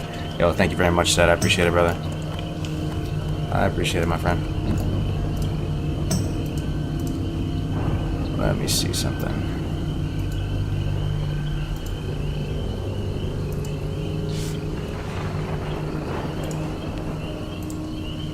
Frillbog Medicine Pouch. Yeah, that's another one. Another amazing item.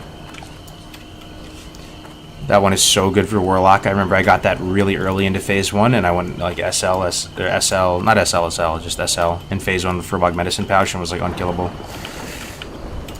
That might be my favorite offhand. Like, that might be my favorite offhand in the game, in vanilla. 6 Demon Bag. Yo.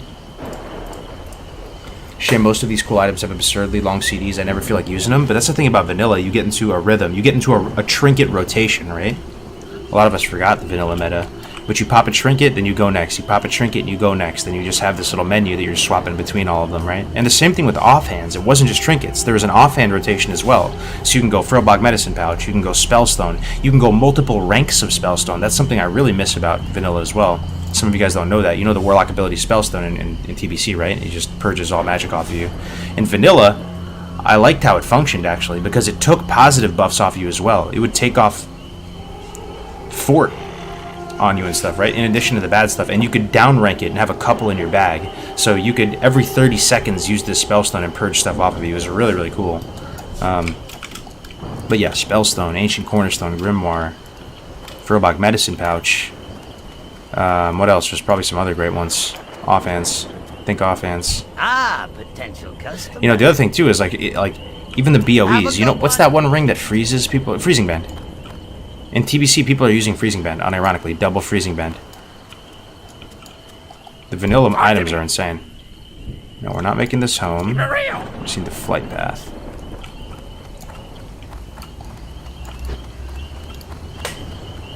Yeah, rocket boots, helmets. Yeah, helmets, boots. Yeah, you're like Inspector Gadget in vanilla. And that stuff all actually feels really good in the context of vanilla. In like a surgical PvP, like arena type environment, that stuff feels pretty bad. You know, rocket boots in arena, Netomatic, skull. But in vanilla, all those items make it like they actually add balance to the world. Because you could be heavily unfavored in a matchup, but if you have perfect trinkets on, like let's say if you're a warrior and you're fighting a frost mage in vanilla, you have no shot, right? Like you're literally just like a cat toy. But if you have a frost reflector on, right, and if you have rocket helm up, maybe you can win.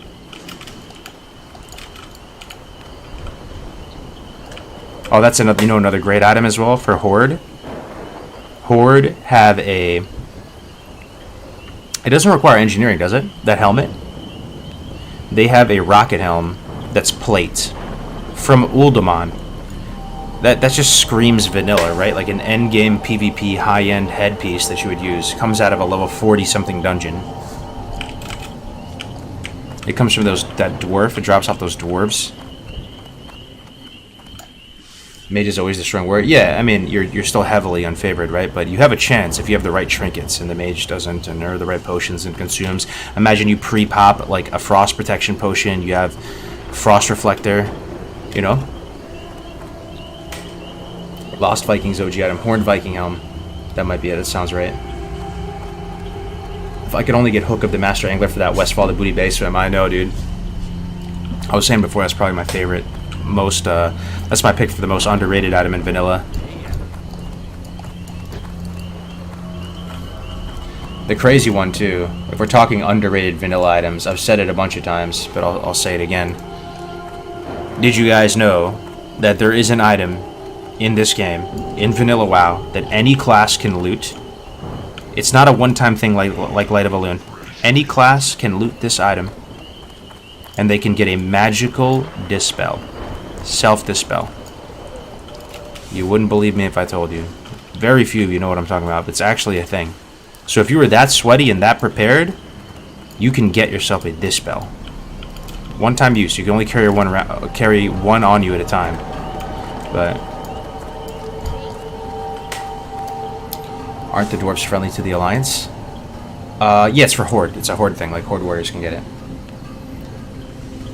From that Spring of Stranglethorn. But it's so cool though, right? Because you can only get it from a specific altar in the jungle, you know? You have to go to Stranglethorn Vale and go up to that like Akiris Reed area and climb to the very top and then cross that little, you know, Ram Shanty Bridge or whatever, right? And go up to the specific fountain and loot this one-off item that has magic dispel. Lufa? Yeah, sure. And you already know we're gonna have that for Rag, right?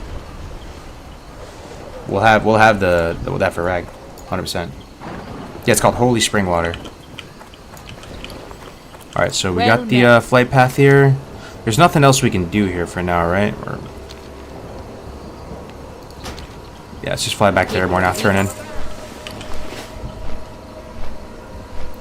Belt rotation, spider belt, harm prevention belt. I never really used harm prevention belt. I couldn't find a good use for it. But spider belt is super good. Yeah, that's the one that takes away roots and snares. I mean, this would be a good change for Classic Plus if they decide to go that way, right? Like, I would prefer them to not touch the leveling rates. I would prefer them to not touch the difficulty level of the raids directly, like do so by way of like having the world buff changes or something. But I think stuff that would be good for Classic Plus would be adding in focus. I never see anyone talking about that, adding focus to Classic. I think it would be so nice, man. The game feels so much more buttery smooth. You feel so much more in control of your character if you have focus frame. Why the hell not? There's literally no downside.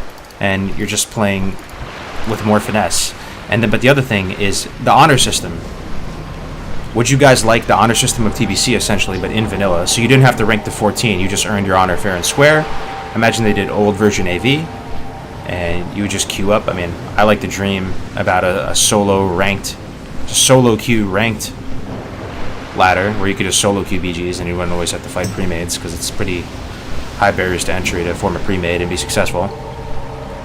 But even if they just change that, where, you know, to get the rank gear, you could just earn it with honor and just buy it from a vendor like a currency.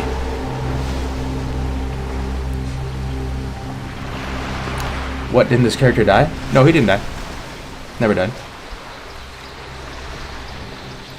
Focus frame, yeah. The no changes population will be too loud? I don't know though. I don't know, man. I don't know if they know, because I was kind of in the no changes camp, man. You don't want them to mess with the formula of the game. You don't want them to mess with class balance, mess with leveling rates, mess with bosses or anything like that. But there are changes you can make that are in line with the no changes, if that even makes sense, right?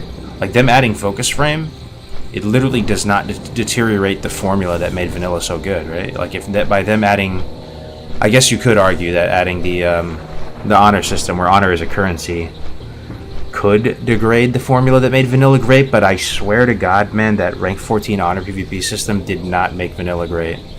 Does anybody think it does? I mean, seriously, like, feel free to disagree. I just don't know of anyone who loved it. 0 people. And I know dozens of people that have ranked to 14 in that first wave, in the second wave, in the last wave, and they actually all like hate it. They finish ranking and they're like, that was not worth it. You know? So like this, like, would be getting rid of that or like updating it. Be careful. Like, who were the people who loved the rank 14 PvP system? What rank did they get? I want to see if they actually did it. You know? I want to see if there's a single human who got rank 14 and was like, yep. That was good shit. That was a great experience. Do it again, 10 out of 10.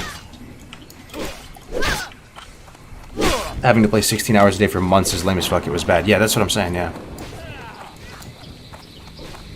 Rank 14 place had its place in time.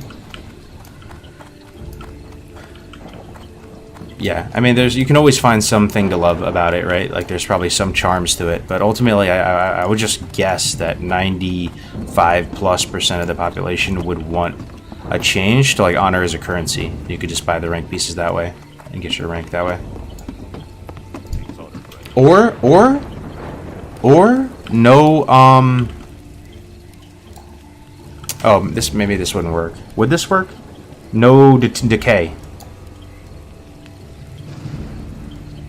You know what I'm saying? So you would earn honor in BGs, and it would be a currency, but you would also have to be the rank, but there would be no decay. So it would just take time to get up to, and you need both rank and you'd need Greetings. honor as a currency. I don't know. Oh, you just said that? Oh yeah, I mean, there's a lot of stuff in the chat. I can't keep up with all of it, sorry. After this run of Classic, I would change all the annoying little things. No decay would be a good change. Alright, so what do you guys think, though? Would no decay solve it? Like, would no decay make the rank 14 PvP system actually good? Or would you want to have a mixture of no decay and honor as a currency, or just honor as a currency? Or the Alliance. I think selfishly for me, it would be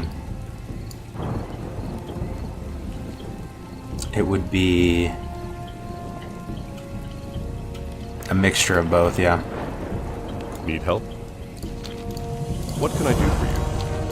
I mean, if it was me, if it was me, man, in my own selfish little mind, what would be sick would be solo queue ranked ladder for BGs in vanilla, where you just queue solo and you actually don't feel like you're up against an unfair, advantage, and your MMR would give you that rank, and you could, outside of that, like similar to like arena points, like you get points every week, like you get points every BG, you could spend that on gear, but you almost have your own like MMR system that would be solo queue. You could do one for like team as well for premates. But that's just my own little selfish mind.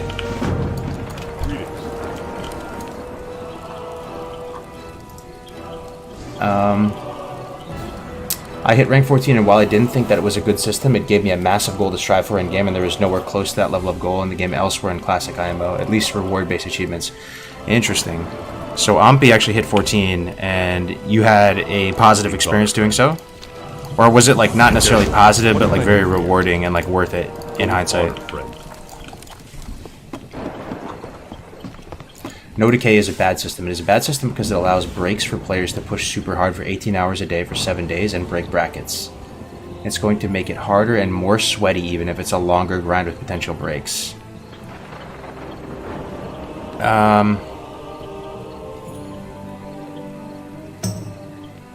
But what I'm saying is that you would just buy the gear with honor. So you go do an AV right now, right? I finish, I get 300 honor. I can just buy the rank pieces with that honor. And oh, I see what you're saying. I see what you're saying. Yeah, I mean, ideally you would get the ranks like independent from like the gear buying somehow, and just make it like a cool thing to do if you want to be like rank 14. I don't know. That's why I'm not getting paid the big bucks, boys. I'm just thinking out loud. I mean, we need a simpler system that even new players can understand. I'm not sure about this. Hear me out. Would it help though? Because no decay would help some, but if the top few percent kept going, there would be no way to get the rank for anyone else anyway. Maybe make a currency gear set separate from the ranker gear, similar to TBC style. Yeah, something like that would be sick, right? I mean, I like. Do you guys like the way TBC, you know, gear is distributed? I'm guessing a lot of you are gonna have negative feedback about how fast you can get the gear. It does take a super long time. Like, I was playing pretty sweaty the whole season, right? And I mean, I couldn't imagine. Like, it still felt like it took a while to get the full PvP set, right? I can't imagine if you're just capping games per week. If you just cap games per week, I think you have 2 pieces at the end of the season. What are you looking for? I legit think you have 2 set pieces if you cap every week at like 1500 or something.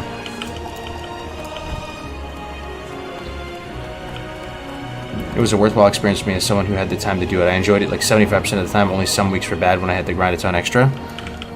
I gotcha. I mean, that's good to know, man. So there actually are people that like enjoyed it. Ooh, there are more. I see you though.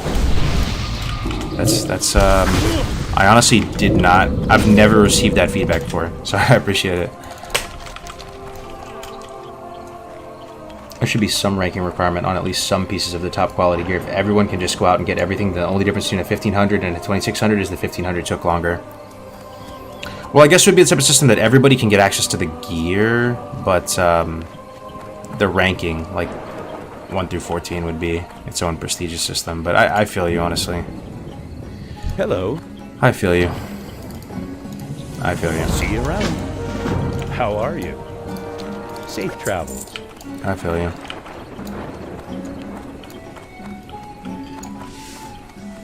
Ultimately, man, WoW has been min-maxed to the point of futility. I'm a simple man. I'm a simple man. I have a simple brain. One thing, agree or disagree. Feels bad. You were playing vanilla. You love vanilla. You want to play PvP. You want a PvP. You queue up for a BG. You constantly fight premates and have no shot. So therefore, you either get with the premade and fight the premates, which actually like isn't always the most fun thing in the world. Like sometimes you just want to queue up solo, and it'd be nice to have like a way to do that, like a competitive side to that of queuing solo and like being able to enjoy the game and play well independently and still do well. You know, like there's really no way to do that. You have to world PvP in Classic.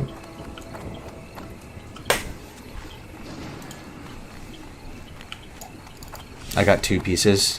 I missed 3 weeks and got 2 pieces. Best restaurant in the Bay Area. I love the stream in hardcore. Ooh, that's a fun question. I'm gonna think San Francisco. My favorite restaurant in San Francisco. Oh, it's gonna be a normie one, dude. It's gonna be kind of a touristy one, but I can't help it. I love the view. I love the whole area. the San Francisco natives might cringe. I don't care, man. I love Fisherman's Wharf in San Francisco.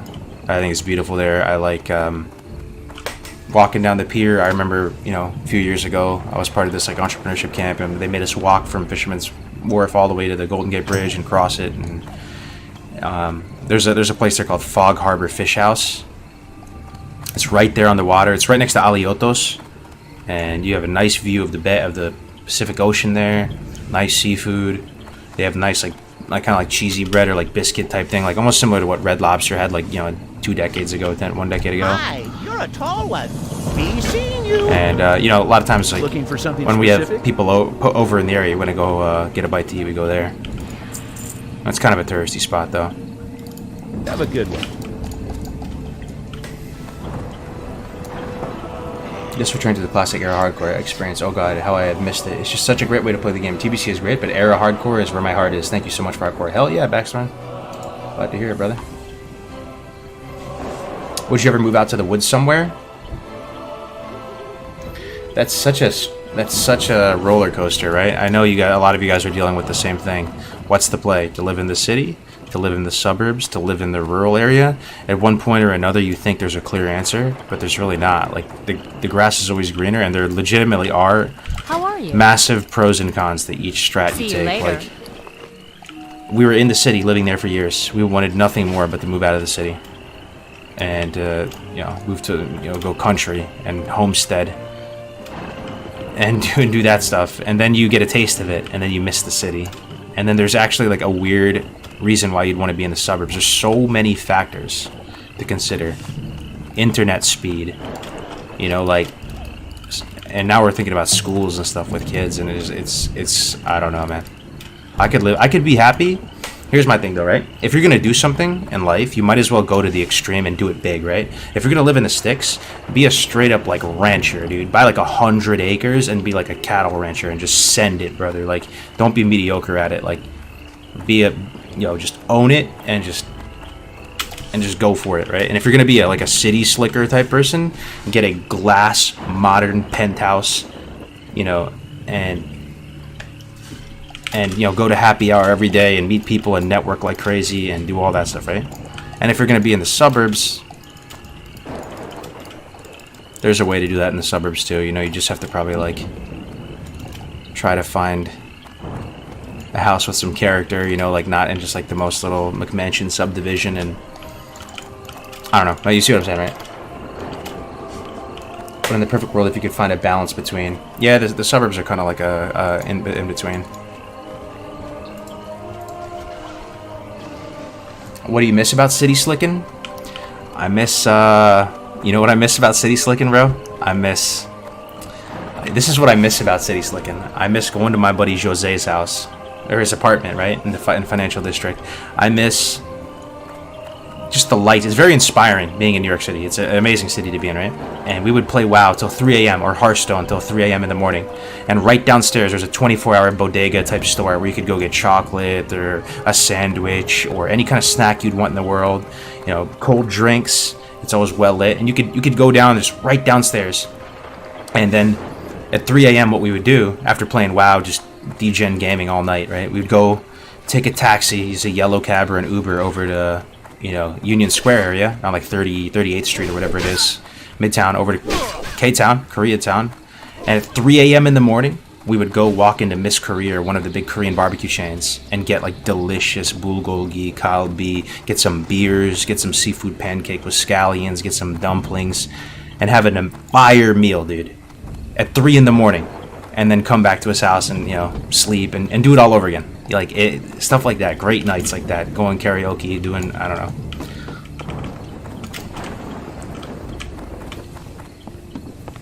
Fuck, I just lost my 20 warrior. Feeling that HC depression. You hate to see it, brother. Just get back in there, man. Just make a character before you sleep. Need help? Sounds fun as shit. Yeah, it's fun, man. Light. I do miss happy hours, you know, but then again, that's a lot of times that's some stuff you do in your early 20s and stuff, right? Like, and now I'm not in my early 20s anymore. Happy hour every day.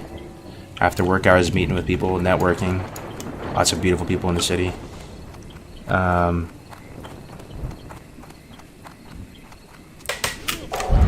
Fun times. What happened to being into TBC Arena? Oh, I just got glad today.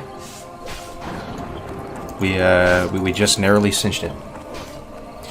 But yeah, there's something about being able to see the stars at night and hearing the ambience of the land you live on. That too. That's what I'm saying. And I have a bit more of a taste of that now with our farm. And there's equally amazing aspects of living out in the country and having space and land and not being to really feel trapped.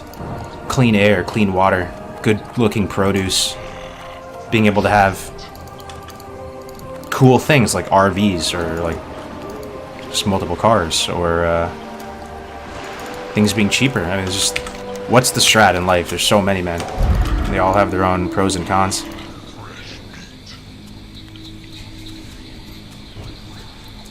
Real talk, has anyone else had a nightmare about their hardcore character slipping off a bridge in Thunderbluff? Not specifically that, but the hardcore nightmares are a very, very real thing. Once you get up into the 50s, and some of you will get into the 50s and you will remember me saying these words. When you get into the 50s, you kind of like slip into a state of delirium at night while you're going to sleep. Like, you're probably playing the game too much, and you're playing it a lot. And like, you actually have these dreams of your character dying in hardcore, as cringe as that might be to some. It'll just happen. And it'll be in various ways. For me on my rogue, I had this like recurring dream of talking to chat or not paying attention while I'm fighting a mob, and there being like a caster mob shooting fireballs at me, and I'm not paying attention, and I look back like after looking at chat, and I just like eat a fireball to the face and die without using any defensives or potions or anything. And it just kept like replaying in my mind. My HC duo partner literally died in the Undercity elevator. Yup, yo, what's up, Silver? Good to see you. You got the Glad Man? Yeah, man. We got it today, brother. Got that beautiful mount, that beautiful title. And we'll probably work on a rogue lock guide in the coming days. If we didn't get Glad, we weren't going to do it, because what are we going to say? Brandon Kargoz' guide to become a 2607 rank 1 duelist. Like, nobody's going to care about that, but, you know, we did learn a lot, and we're not going to play roguelike anymore. We're moving on to another comp, so we're going to put a bow on it and make a little guide for anybody still interested in playing that comp. Godspeed to you. Soothing spices. Okay, I need to buy that from here. Where's the gold at? I have 20 gold at 36. That does seem a bit low. Yeah, that does seem a bit low. I don't know why. I actually did do this turtle farm a bit.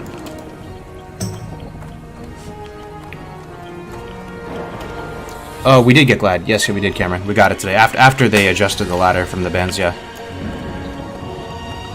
What's the beer choice of Kargoz?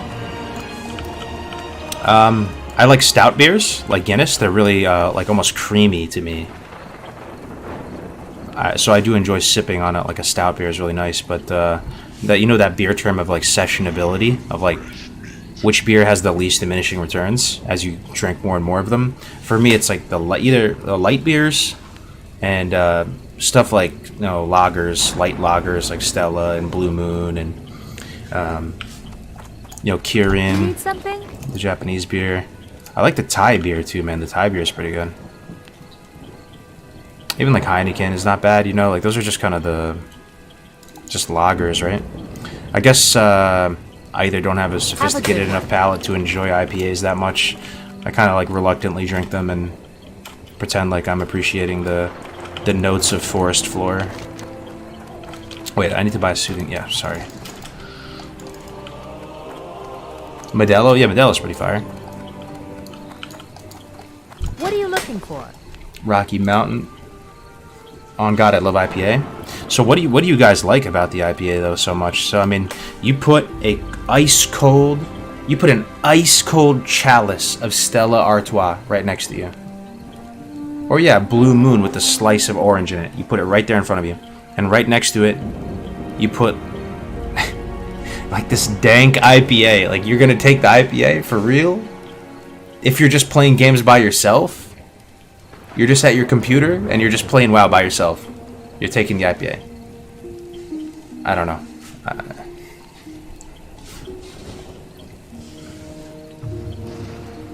Cider. Cider's pretty good. Blue Moon is a Hefeweizen. Doom Bar? No, I never heard of it. Yeah, Pilsner Urquell is one I've said before too, like just because I did spend a lot of time over in Prague as well. But we don't have that in America, Pilsner Urquell. Okay, I'm so distracted. I need soothing spices. 3 of them. See you around. Okay.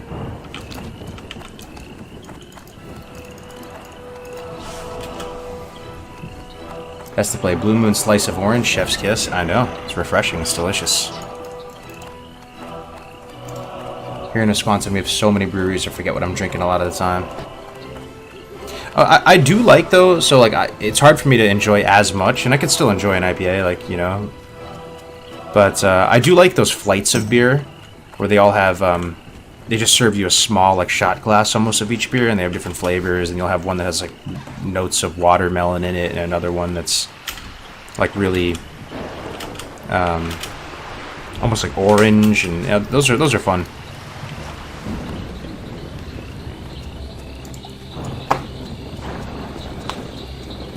Let's talk beer. You need to break into Belgian styles. Any idea if world buffs are going to be allowed in MC for the road track? Should be, but you know, keep in mind it'll be phase 1. We won't have Dire Maul buffs. We won't have ZG buffs. We won't have the AQ Sand buff. It'll just be basically Oni head, and you know, there's no Rend buff because we're ally, but it should be okay, yeah.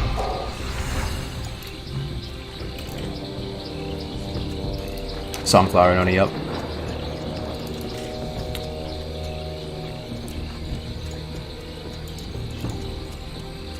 How often do you drink? I really don't drink much these days. I'm a social drinker now too. Like I used to drink while playing games a little bit, just like a beer or two. It would like add to the experience, but I just don't find myself not really doing that much anymore these days for some reason. But man, a beer with the right meal is legendary, right? The other day I went into San Francisco, down to J-Town, which is Japantown. And San Francisco's Japantown is really, really nice. It looks like largely unaffected by any of the pandemic or any of that. Like it's immaculate, it's beautiful. And went to a ramen shop there, got like dumplings, all the good stuff, right? And we just got a picture of the Kirin beer on tap. And that was the first beer I'd had in a long time. It was so good, dude. What do you guys like drinking beer with, though? What's the perfect meal to have a beer? Classic Era is in phase 1.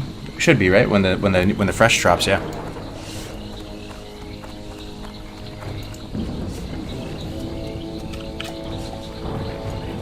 $36 going strong. Was just wondering if you'll be able to buy the mount at any time before level 60. I will be able to, yeah. Even at this rate, I'll probably have the mount at like 41, 42. If I start getting close to 40 and I'm not close to my mount money, I'll just like focus on doing stuff that gets me money. Good day to you. Like cooking farms. See you later. We're actually about to ding 37 though, boys.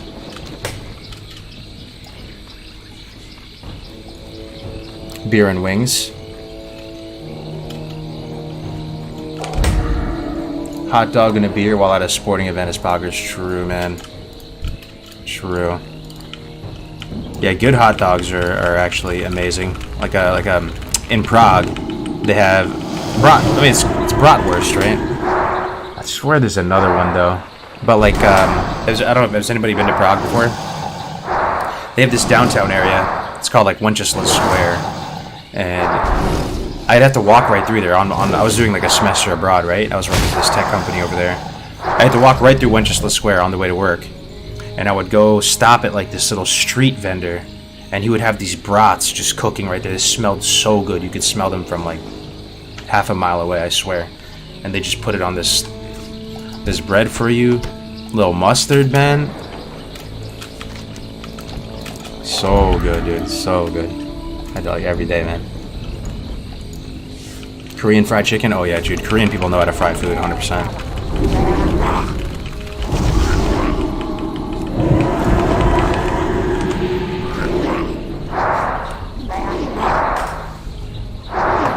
I don't drink beer at all. I never had a beer where I've liked it. They all just taste horrible to me. With other stuff, I could feel you, man. Like, I'm not gonna lie, I still kind of feel that way about, like, hard liquor. I'll still drink it, like, no problem. Like, I'll drink, like, a Tito's soda lime juice is, like, my go-to, right? Tito's, Texas-made vodka, soda lime juice. Can't even really taste the alcohol. Gets the job done, no hangover the next day. I don't really, like, enjoy any of the hard liquor, so I feel you. But beer is delectable, dude. It legit tastes, like, so refreshing and creamy and stuff. I would encourage you to give it another shot, man.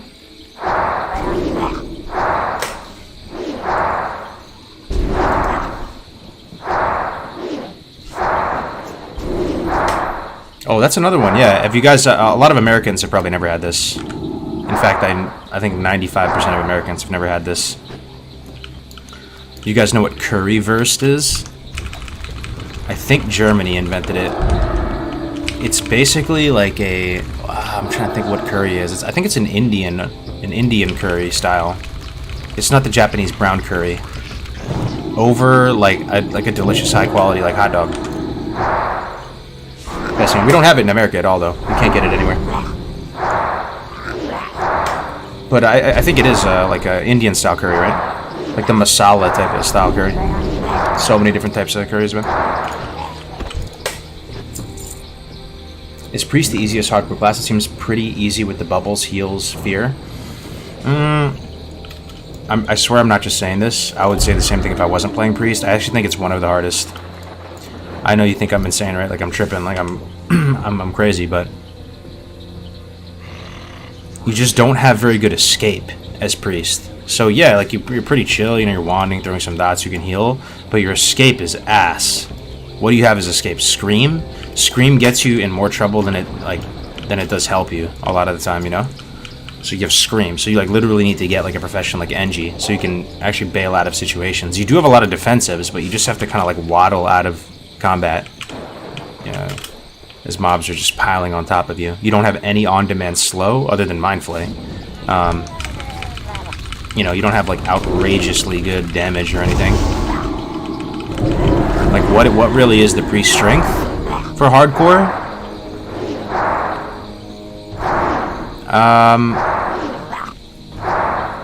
I don't know. I don't know what the Priest strength is in hardcore, honestly. I can't think of any that's like a unique strength compared to other classes. You know? Because like druids can heal as well, but you know you have travel form, you have so much mobility, you're less dependent on gear, and you have paladin, which is just lots of different playstyles and have a better escape in the form of like just nifty stopwatch bubble or swiftness spot bubble. I don't see a lot of like unique advantages for Priest. Consistency. But aren't all the classes like kind of consistent? I mean, Paladin, you just put a seal on and walk up to something and right-click it. I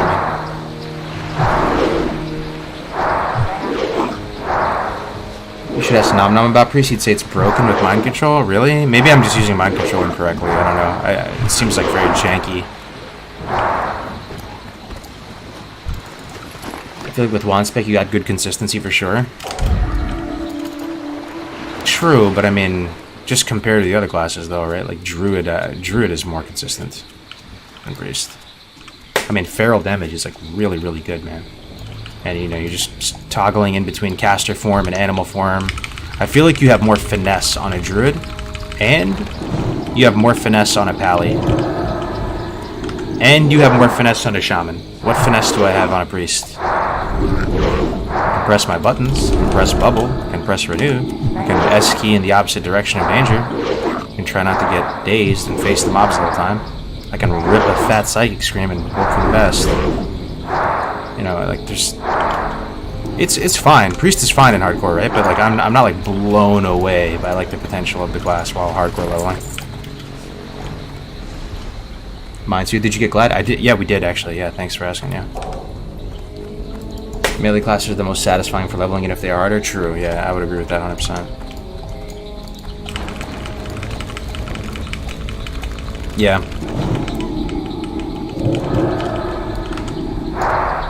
I may have gone the wrong spec though, you know? Like maybe if I went holy, And maybe if I got Gravestone Scepter, I would feel a little bit different. But I didn't do either of those things.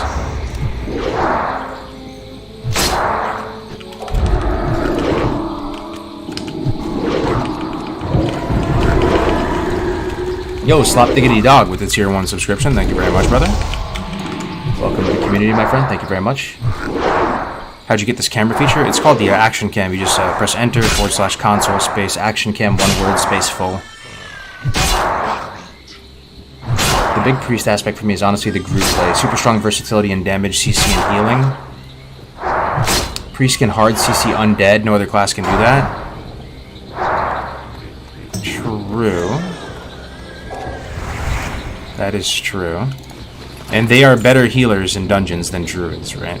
Like, druids have the most mana issues in a dungeon. Also, in a dungeon, if you're healing,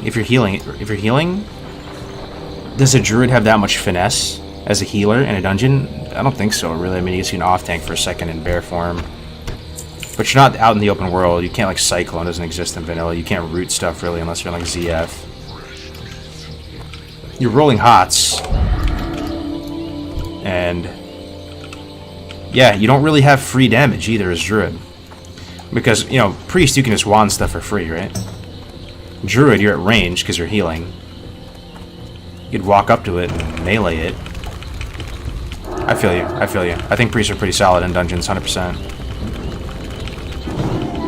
100%. Your heals are probably the strongest, too.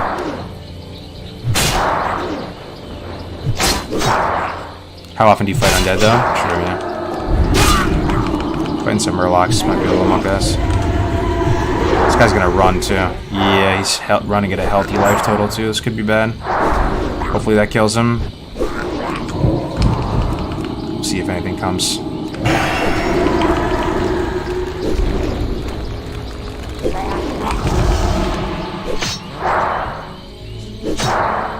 Priest Holy Nova can sometimes top DPS as a healer. True.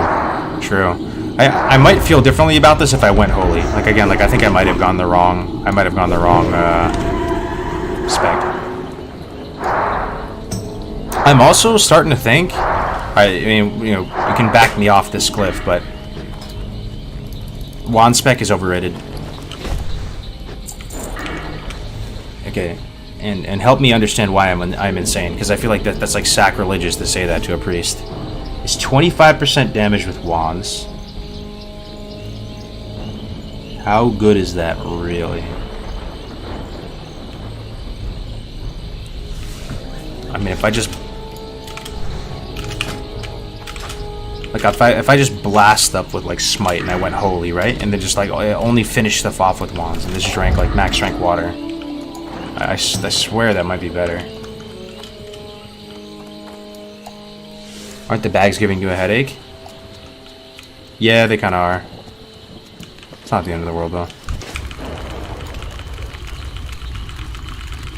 If you wand, you're not casting and regenerating mana. No, it's true, but I'm just saying you can just dump your mana and just heal. You still have Spirit Tap, right? So, like, you know, even with no wand spec, you still have Spirit Tap, and your wand is still hitting, like, decently.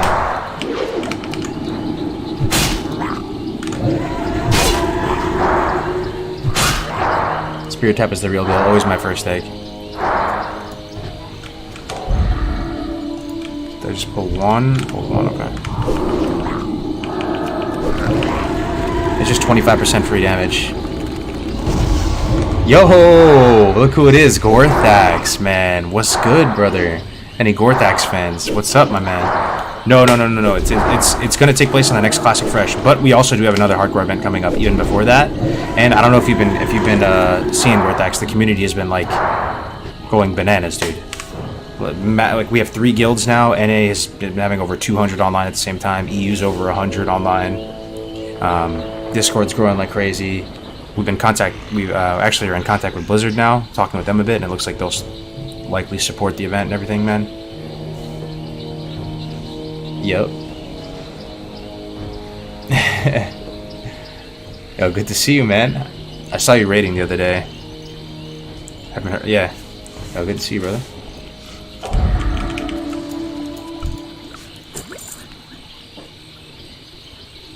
It's popping off, baby. Yep. We're also working on a new hardcore add-on. I mean, do you know about the Road to Rag? I'm down to talk about it anytime. It might be content for days, Gorthex. Gorthex is a content machine. Mortal raid, man. Mortal permadeath raiding guild, killing Ragnaros and beyond. If it works out, people love it. Maybe we go further. And we've. Sorry, we have a pretty strong batch of Kool-Aid over here, so. Sorry if I'm coming off a little strong, but yeah, we're all really excited about hardcore and everything again. It was amazing to see Grazeman Gold at 750 plus yesterday. Community is blowing up. I know, bro. I know. What is the classic elite guild? So this happened to us before, Ampy, when the community was getting too big. You get guild cap, and what do? You still have to house the players, right? So one thing we did in the past is we set up a guild called HC Elite, and we set the level minimum to 30 because we wanted people to have it feel like an achievement for them to graduate up into this other guild. Turned out 30 was way too high of a level. It ended up being only like a few players, 30 plus, and people in that guild were like, oh man, I just missed the banter and the activity from the lower level guild. So it was kind of a disaster the first time round, and then everybody went back to the first guild and hardcore started to shrink a little bit. But this time round we set it at 15, and now I think it's at 10 right now because the community is growing so fast that we're actually had to start a third guild. But it's supposed to be like you hit level 15 and you graduate up into the next one, and people get like excited to get, move up to the next guild. But yeah, dude, 200 online, insane.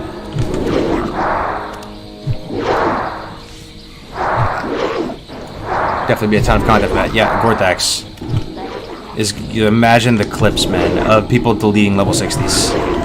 Imagine a full raid wipe. Imagine us fighting Ragnaros with 40 mortal characters and people dying like for real, losing their characters forever. Us substituting in characters that are waiting outside Molten Core, ready to die for the cause. This is going to be crazy. I heard the HC event, didn't know if I missed something. Love to see the community growing so much. Hell yeah, man. It's been so exciting. There's people coming back to hardcore too. Silver's playing hardcore again. I think she was in here a second ago. That's really cool to see her back. And again, kind of soon we'll be announcing another event that will happen before the Fresh. That is also going to be really a lot of fun for the community and be like good practice for Road to Rag. Yeah, BSB crashed. BSB's been crashing because we've been having so many people on the server, yup. I don't know if I could delete a 60. I know, it feels that way, but... just look at what people do once they hit 60 on hardcore. What do? Do they make use of those characters? Do they continue to pump? Do they make them their mains? Normally, they just sit there and rot, brother. 90% of your characters right now are just rotting, doing nothing. So instead of just rotting and doing nothing, you get the purple pixels, you get the dopamine fix for like 1 second, and they just sit there and rot. Instead, go out in a blaze of glory with your brothers and sisters doing something crazy, right? And that's the best, most fitting end to your character. Going out with a bang, and then we'll memorialize all the people who die at 60 in the raid and stuff on the site. Give them a tombstone on the site, something fun like that.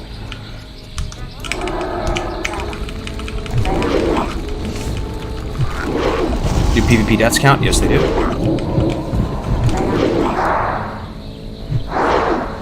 It'll be fun to see all the prepping for hardcore rag runs, getting blacksmithing recipes, shitloads of pots. Yup. But the low key, the low key fire content for Road to Rag is not even the main raid. Like, yeah, that'll be great as well, but. I mean, kind of the best content will just be the whole category coming together to do something, and just like the consistent chill streams where you can just talk to people and you know what's going on. It's accessible. You know people have one life, and you're just vibing out with like many different personalities for months, and everybody's like kind of unified in what they're doing. It's gonna be fun.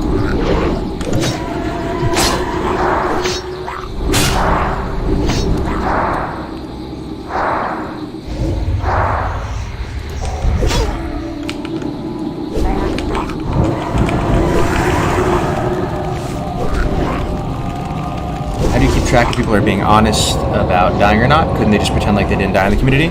Well, there's an add-on. Everybody will be expected to run the add-on. You can see the icon on the top. Oh, no, you can't see the icon. But everybody will have the add-on. We'll have the updated version of the add-on with the new features in it. And then people will be expected to stream or record all their gameplay.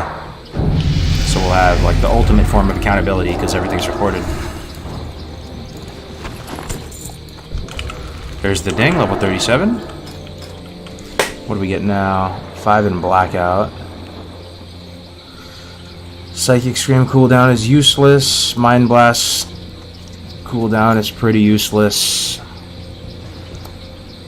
Imp Shadow Word Pain is pretty useless. Like, it's very rare pain ticks all the way. The hit is... it's okay. It's probably the hit, huh? In case I have to run away from a high-level mob and I need that fear to hit it. I can imagine we pull like a, you know, like a guard or something. We need to scream. I think it's that.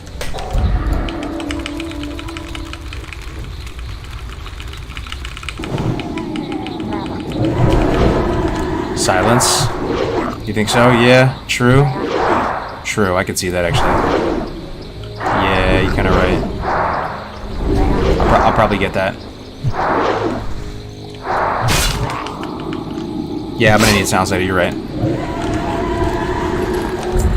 But so this requires 20 points in Shadow though, so I should still have points to spare. This is requires 15, so I'd go 2 here. I'm gonna have to respec anyway at 40, so it's fine.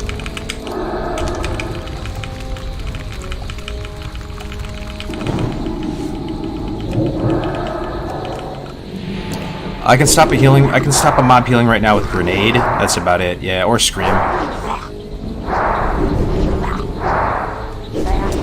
Please try to find someone to fix an add-on that makes the demand of recording that gameplay. That part is limiting people to join us. That's what we're working on right now. Yeah. Well, like, you know, just a big disclaimer though. Like, if people don't record, then they won't have any like DC protection. But yeah, that's we're literally working on that as we speak day to day. Like Zarant's working on that right now.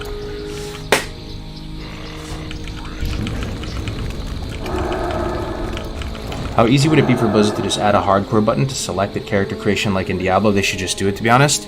They could. I'm kind of greedy, though, man. I really would like a hardcore server. Like today, when we had the 60s running around protecting the low levels, and it felt so immersive and cool, because there's no other geared 60s. There's no multi-lifers on the server. This is essentially just a complete hardcore server. So...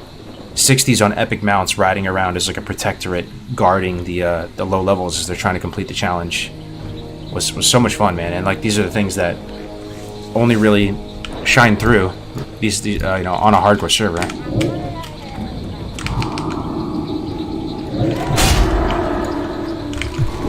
Oh shit, we pulled 3. Probably gonna reset. Good scream, might be worth screaming. Oh shit, there it is. Good keybind.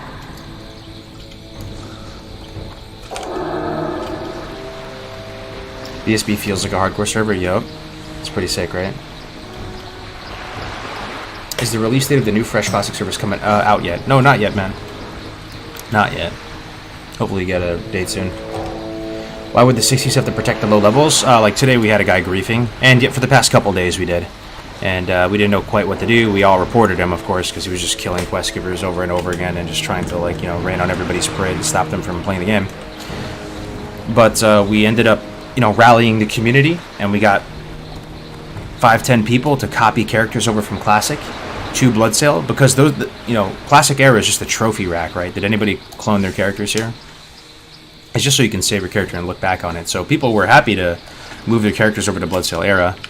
So now we actually have like a hardcore police force, almost, as weird as that sounds. And if there's any griefers, you know, we can take care of business ourselves.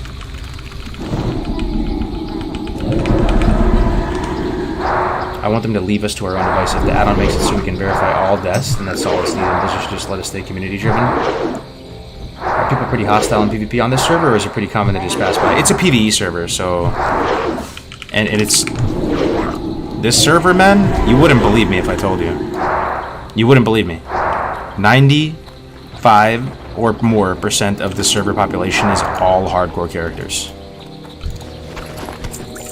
Which is just crazy to think about. Everyone you see, it's more common Let me see if there's anybody who's not hardcore playing, like at all. I'm not even joking. Who's 60? Let me see. Who? 60. Look at this. Look at this. Who? 60. 0. This is a hardcore server, boys. It's actually sick, man. You know? Everybody's just leveling up. There's no multi-lifers. There's no raiding. It's a fresh server. You go to the city, everybody you see has 1 life. It's kind of the dream.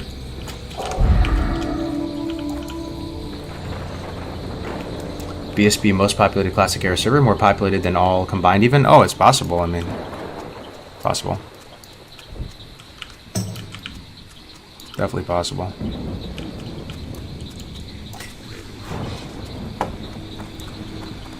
What server do the TBC HC players on? They play on Bloodsail Buccaneers as well, but just on the TBC side as opposed to the era side. You're a legend. You're the reason my classic hunter build is OP. Yo, thanks, man. I want to start the journey of HC and had a question. You cannot group an open world, but can you help a fellow person out in the open world? You can, yeah. You can buff them, help them, but you know, don't like ask for help or anything. Just play your game, play solo. If someone buffs you, that's great. You know, but it's like it's just a little bit scummy to go around and say, "Yo, can you buff me?" But yeah, that's on you though. Some people respect the 1v1, and some people help. Graze does not help characters. Have you noticed that? He saw multiple characters die in front of him today, and he just let them die. I mean, it does create good content, and I kind of don't blame him because he's just respecting the 1v1. I just think that's funny though. So is GMA done? I mean, you and everyone are just done with that? We never like said amongst each other that Good Morning Azeroth's done. Like, in fact, we talked about doing one about hardcore. Like last week we talked about it. But we're not like penciling in dates for it that actively, so we're just in limbo right now.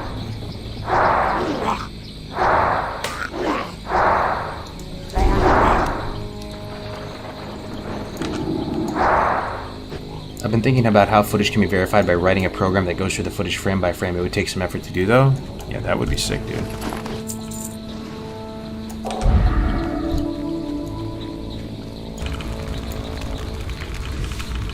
I saw him watch somebody die today, but he cheers them on.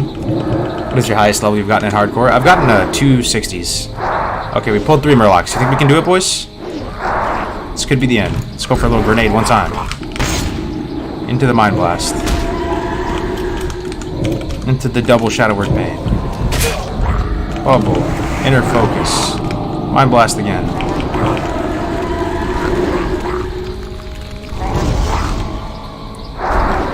Yup, pumping, dude.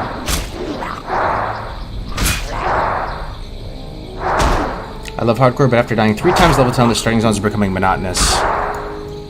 How do you deal with the monotony? Sometimes you just gotta take a break, dude. Like, hardcore is actually tough to play for a sustained period of time, especially if you keep dying. There's no shame in it, man. You might have to just take a break, bro. It's a brutal game mode, man, but it does make you a better player. It does. You have better situational awareness. You learn something with each death, right? So you can just think about it that way. Every time you die, you'll like never make that mistake ever again. But yes, it's a brutal game mode.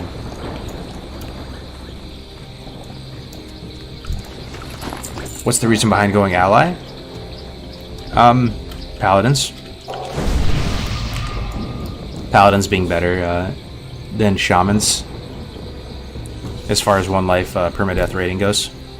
Salve, Bubble, Bop. Light of Balloon's pretty good too. Yeah, Pallies though are the main thing.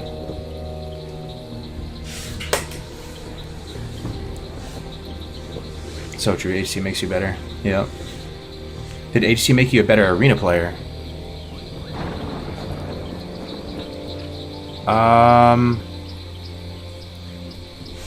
I think HC just made me a better player, so it probably translated in some way, but yeah, I'm kind of like having a hard time trying to think of an example. You know, it kind of did. I guess my answer would be like in hardcore you play all the classes. And you just like kind of familiarize yourself with all the classes because you play them all. I mean, you just get super familiar with every class's toolkit and talents and stuff. So then you just feel like you know what's going on in the arena a bit more and know how strong each class is.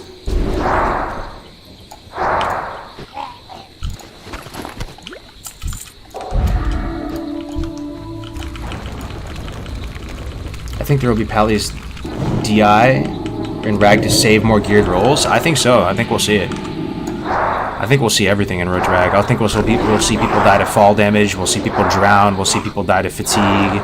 We'll see people, die to lava. We'll see a DI. It's gonna be some insane moments for sure.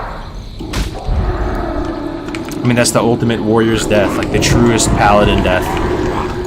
Expend all your mana and then your last breath just DI somebody and save somebody else other than yourself. HC is definitely making me a better player 15 years later, finally. That's awesome. The situational awareness might transfer over to arena? Yeah, true. Yeah, like it definitely makes you a better player.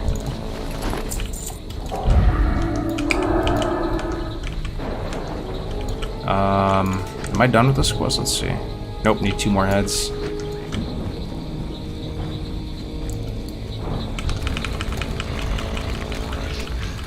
DI wouldn't be on my bars.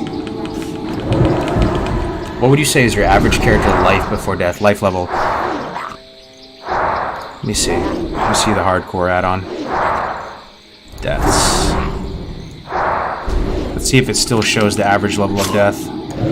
So here's the hardcore add-on. It has this little menu thing, and it tracks certain data. I don't know if this part of it works anymore because the client's changed a bit. Yeah, it may not work anymore. It shows some of my past deaths there. Rules. Oh shit, there's rules here. It's kind of sick. Oh, sorry about that. Start recording. Mini map button. Oh, I see. Level. So it shows all the people that have died. And you could find a median level just by going through this, right? Before, like in the first year of hardcore, the average lifespan was level 14. I feel like it's higher now, but maybe not, because there's so many new players to hardcore. Maybe it's still 14. Because our cutoff for like the higher level guild, HC Elite, is 15 right now, and the lower level guild is still packed, and that's sub 15. So I don't know, man. If somebody wants to compile all the data and find a median, that'd be sick.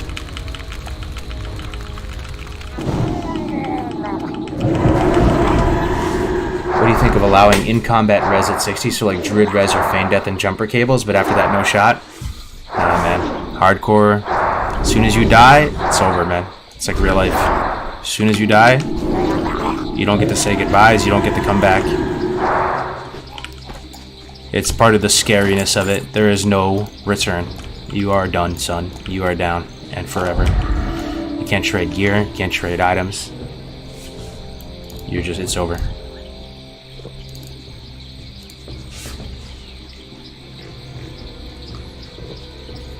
There should be some endgame challenge for hardcore level 60s. Oh yeah, that's what we're doing, Kid Vicious. We're actually going to try to raid and kill Ragnaros as a mortal permadeath kill. It's going to be insane.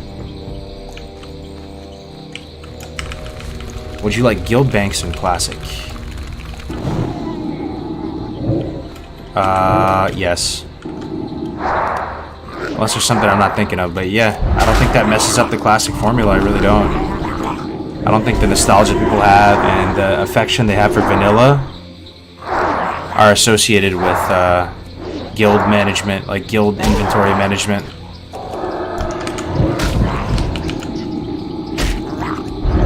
But I'm not gonna like go make a change.me petition for it, right? Like that'd be like the last thing I'd want to add. Like that's fine if they added it. Are there any Mortal 60s ready to go now? We're all practicing right now. The event's gonna go down on the next Classic Fresh. But right now everybody's just playing together, practicing, just loving the game mode, enjoying.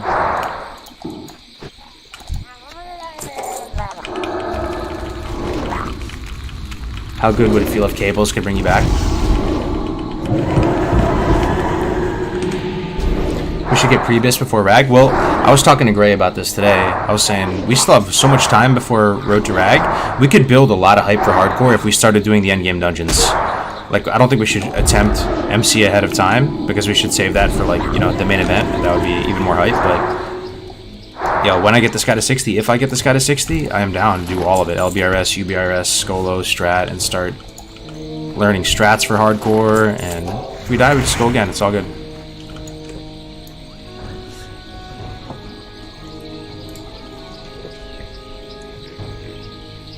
Yo, what's up, Seamus? Good morning, man.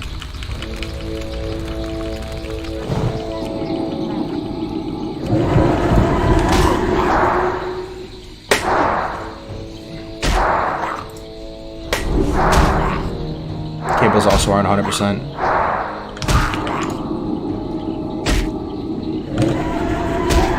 That's a good idea, yeah? Which, with regard to what, so?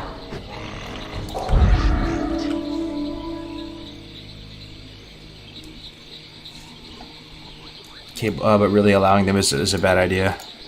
Yeah.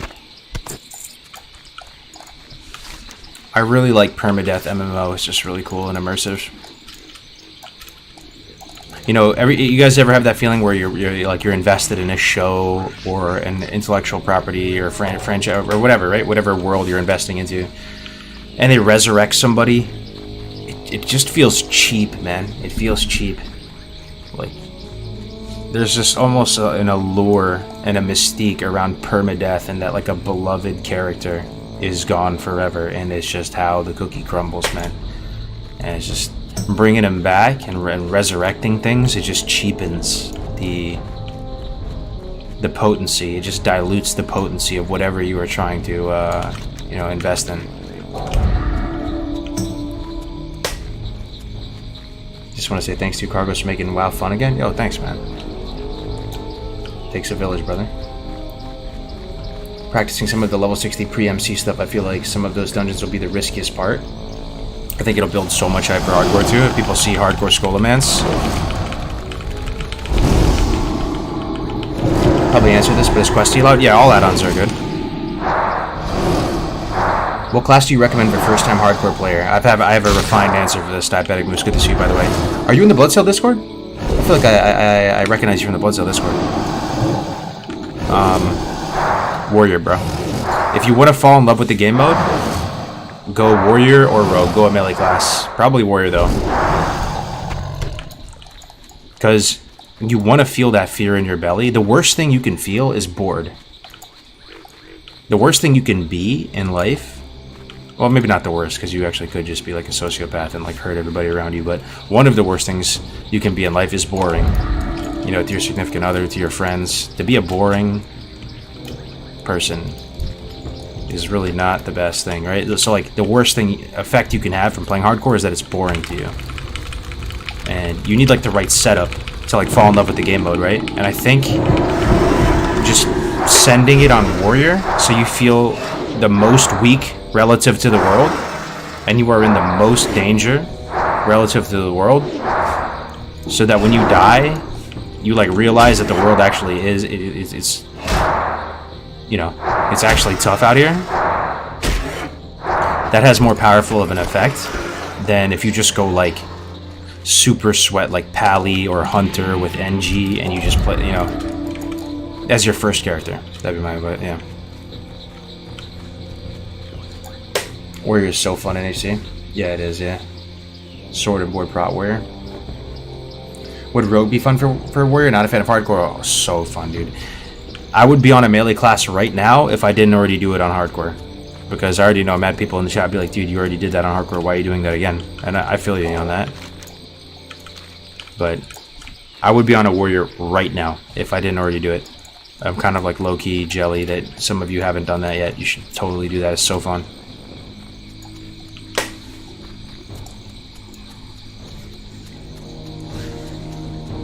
On TBC is hardcore scene on Bloodsail Buccaneers. Yeah, both of the scenes are on Bloodsail, yeah. Can you not use Soulstone? Nope, no Soulstone, no Onk, no Battle Res. When you're dead, you're dead. Because you're technically resurrecting. It would just make those classes too OP, right? If you just had that many lives.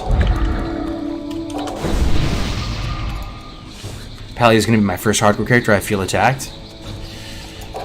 Well, by me saying it, at least you know to keep that in your mind, right? That like you may sort of feel like a slightly diluted version of hardcore, and that just the factor to consider. That like, you know, you are going a very strong class in hardcore that has a very high survival rate, but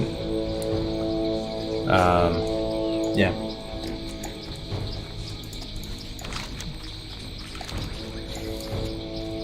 What professions for priest in hardcore?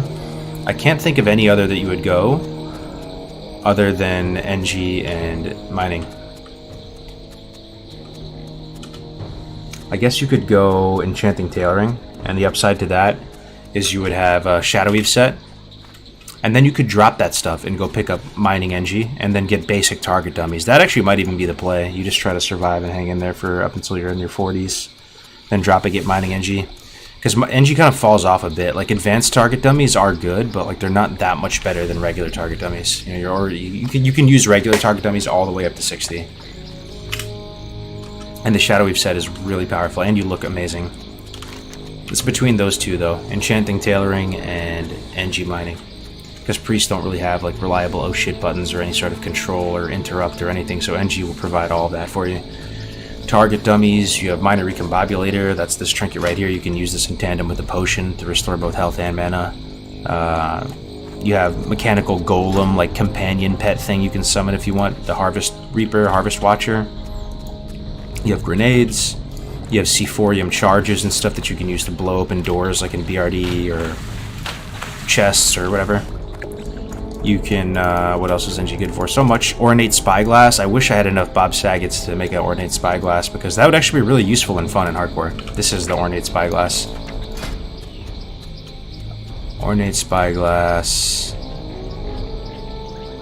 Where is it? Ornate Spyglass. There it is. Ornate Spyglass. If I just had one more Bob Saget, I would actually make this.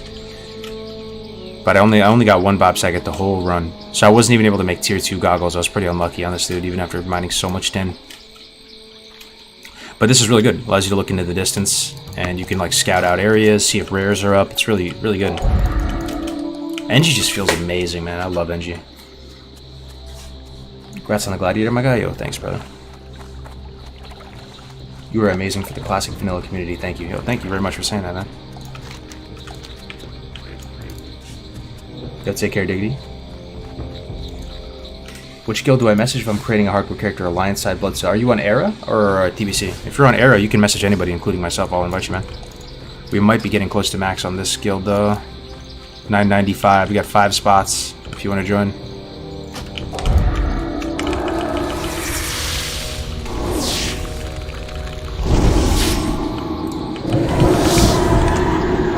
The guild is called Classic HC. You were saying Moss Saget. I kept hearing Bob Saget. That's the meme though in hardcore. We actually call Moss Saget's Bob Saget's. It's a historical meme invented by Grace for Days. You never refer to a Moss Saget as a Moss Saget. It's always a Bob Saget. It's so stupid. I love it though. It's catchy. I don't even know who Bob Saget is, man. I think he's an actor, right?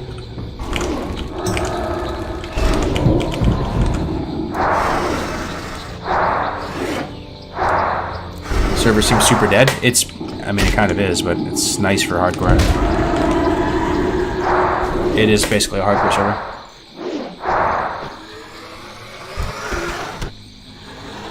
What class do you think will be underplayed for hardcore going into Rag? The strongest class in vanilla, Warrior. You'll probably have Full House. Yeah, you're right. He's like the main. He was the dad in Full House, right? True. It'll be Warrior, right? There will be zero DPS Warriors, unless some of you plan on going DPS Warrior. But I really think you're gonna die. No offense to you. It's just the nature of the beast, man. Like, I'm just gonna pull for 1 second. Die. Yeah, probably, I mean, Fury Warrior, Rogue, all the melees. It'll be like the opposite of what the meta usually is.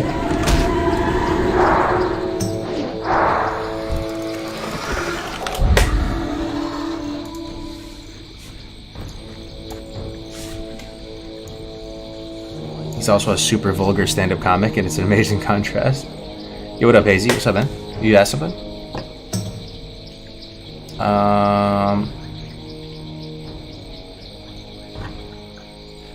I'll die for Rag is where? What's your favorite city? That would be New York City, my friend. New York City is amazing. But that's just a given. I'm a New Yorker, right? I always have to say that. Like, I actually... I'll, you know, wifey might divorce me if I say otherwise. No, I love New York City. But after New York, let me think. My favorite city abroad is Prague. I have really fond memories there. I love Prague. I love how it's in Central Europe, and you can take the train to all these different countries, and that you get people from different countries visiting and coming to like go hang out and party for like the weekend and go out.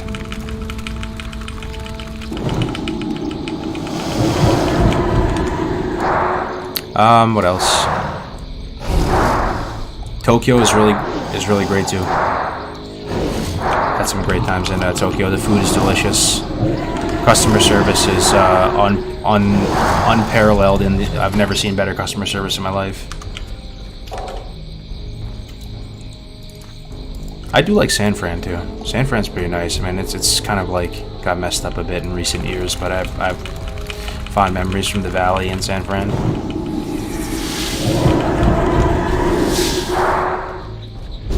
I like Philly too. Philly. I went to college in Philly. I love Philly.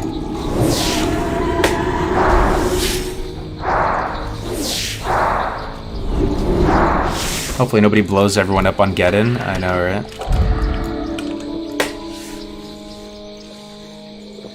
Viewer from Montenegro here. You probably didn't even heard of it. I've heard of it, but I know so little about it. Is Montenegro like one of the smaller countries that is really good for vacationing, similar to like Ibiza and stuff? Is Ibiza a country? I'm actually like so shameful. I don't even know for sure. I think it is a country, right? Or is Ibiza like a city in a small country like that?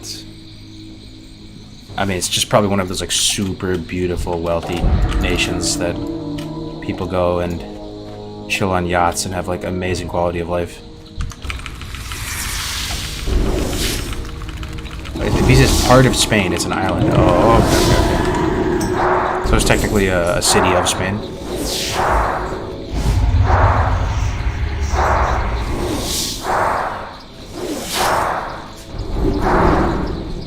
Island in Spain. In Philly. Did you watch the 76ers? No, but I watched, Eagles games in Philly. Fly, Eagles, fly. And actually, my college... like our football games, I went to Temple U, right? Temple University. Our football games would be played in the Eagles Stadium. It was kind of cool.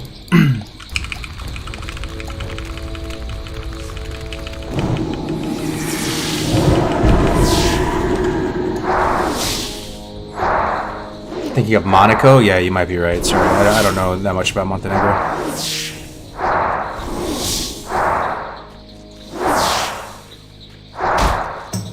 Morning from Sweden. Waking up to your streams while slowly sipping on a coffee is the most cozy and feel-good thing. Always enjoying your content. Hope all is well. Yo, thank you so much, Dawi. Good morning to you, man. Oh shit, you went to Temple? I'm attending Temple U in Japan right now? Oh yeah, I remember Temple has a Japan campus. That's right. That's crazy. Small world. Have you guys ever had like a crazy coincidence? That's a pretty open-ended question. No, maybe it's fine. Have you guys ever had like just an insane coincidence? Just point blank period. Something that the chances of it happening were just astronomically low, but it actually happened. I'll never forget.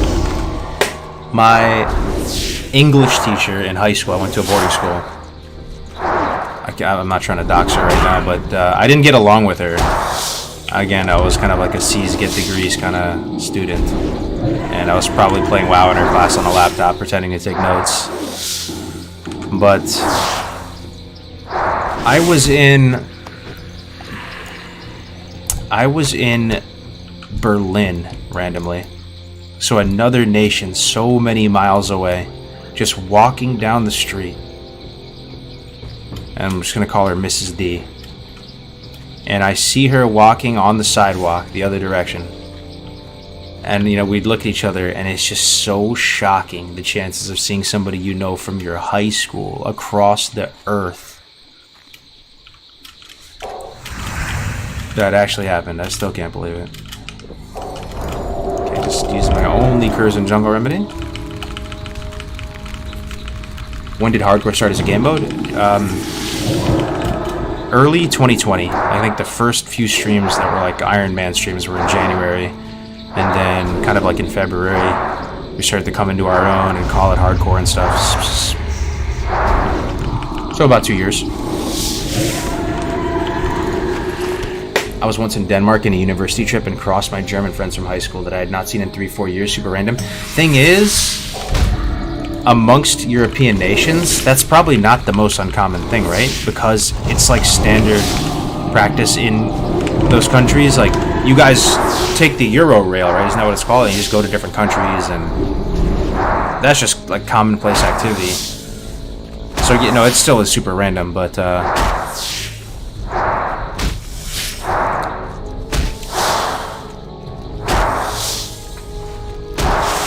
went to an event the other weekend. The guy who scanned my temperature was like, "Have I seen you already today?" Then he was like, "Never mind, long day." Then I went to get my conference badge, and they said I had already checked in and said I had gotten my badge already.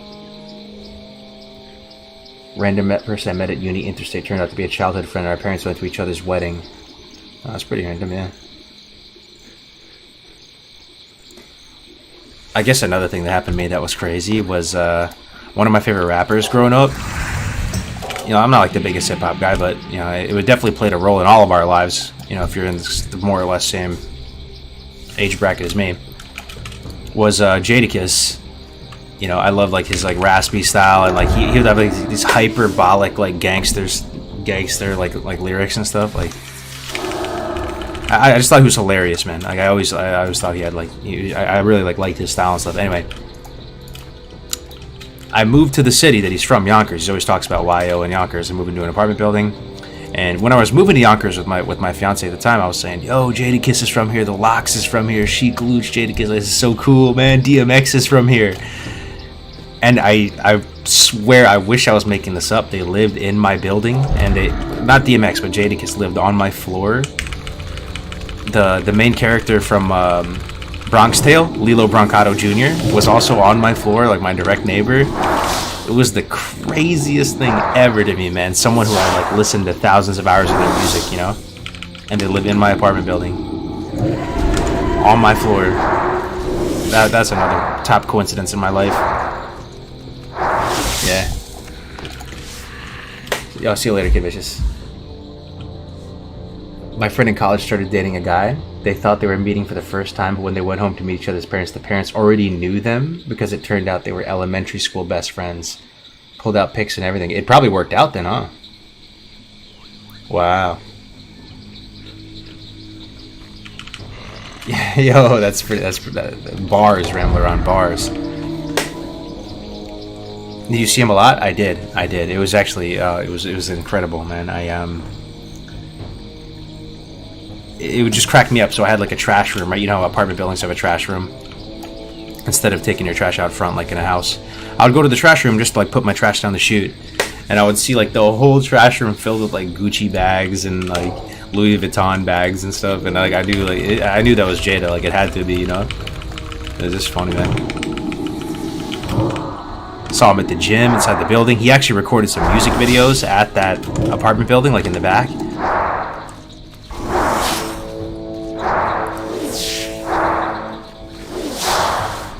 Was on the same cruise as my high school lunch lady. It was a really awkward elevator. She was hammered. When do you think hardcore molten core raids will start? I think there's a lot of hype for this event, man, and people are going to be pretty motivated to play. The content's going to be there. Everybody's going to be energized. I could see it happening like a month after the fresh launch or something.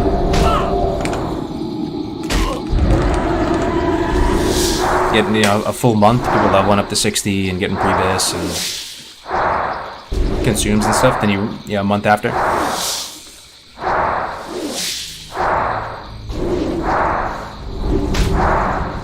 Sounds like you lived in the hood, bro. Kinda, yeah. Like, well, I mean, I don't know. I mean, it was a nice apartment building, but I mean, Yonkers wasn't the best for sure.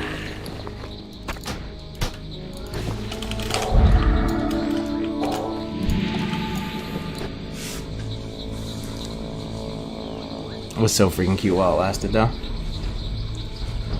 When is the fresh launch? No one knows, my friend. No one knows. But hopefully soon. And I think it might take more than a month. People got a gear. Yeah, I mean, if it takes more than a month, it takes more than a month, and I'm going to savor every moment of it, because this is going to be an opportunity to play with so many cool people from so many years past. Getting to play with Def Camp, Melderon again, if they show up, you know. Hopefully they do.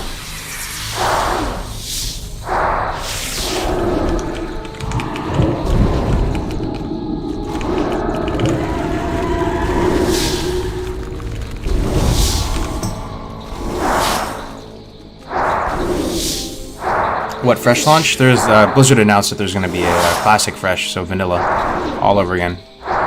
And it'll be a couple servers likely, right? Like one PvE, one PvP, and that'll just be for NA. For EU, it'll probably be the same. So in total, they might launch like 6 servers or something.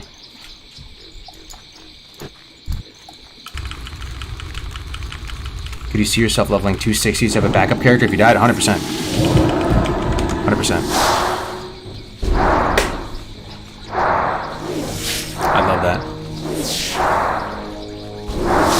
Genuinely thinking of taking part in this. We'll have to see though.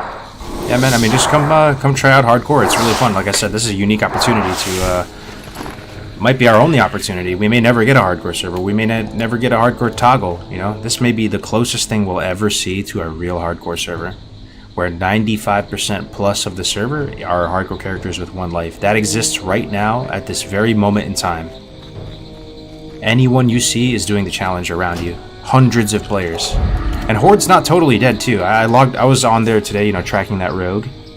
And they had like 12, 15 people on. It's not bad, man. So there's some Horde people too.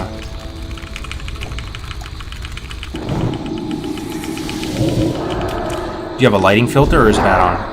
I do, yeah. Both. Hey, what's up, Peter? How many people on the server? I don't know total. I can tell you within the hardcore guilds, though. I mean, it's in the middle of the night, suddenly 4 a.m. So this is probably the lowest it will be throughout the day.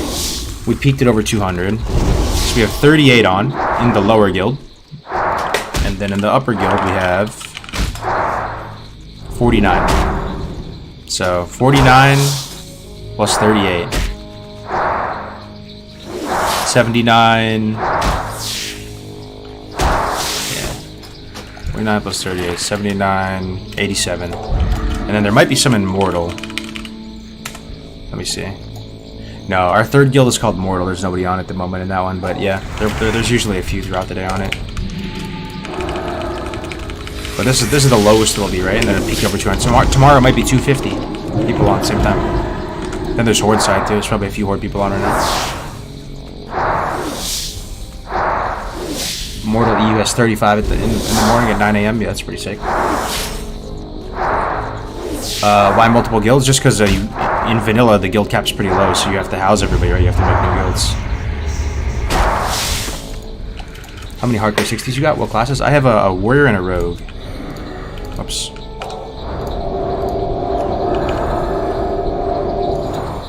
Oh, it's a poison. I can't get rid of poison. I hate to see it. You should make one tune of warrior since you like to level them and sub it in for the final fight. You main tank rag. I might, man. I'm gonna be fiending over this game during the race to Rag, man. It might be too much fun. You know, hopefully my whole life doesn't go to shit. Just playing with all these people that I've met over all these years. It's like a dream come true, man. If they show up, you know, you never know. And we have this one common goal, one mission, and nobody's ever done it before. I mean, it's the dream, man.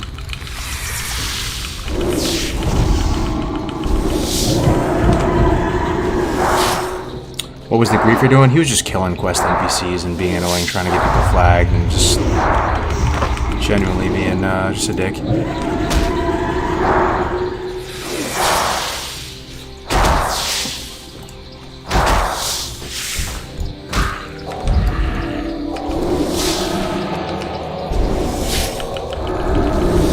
what add-on do you have for lighting? It is called reshade.me. It's a free program you can download. Looks like this. And you can just play with all the little filters they have, tweak them to your taste. And then some console commands. And changing the lighting settings in game a bit. I'll flash them on screen for a second if you want to screenshot it or something. System advanced, contrast 80, brightness 50, gamma 1.1. It's mainly turning the contrast up, I guess. Achieves the effect, makes the game a bit darker, grittier. Pop darkness die.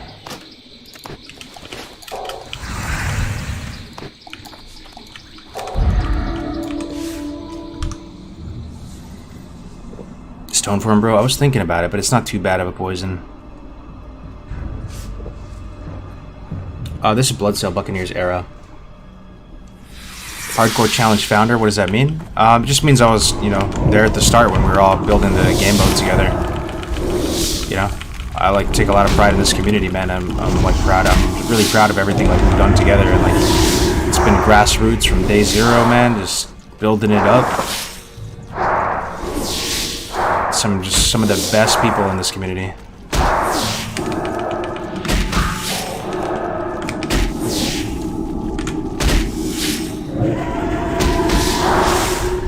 What spec did you level on as a warrior?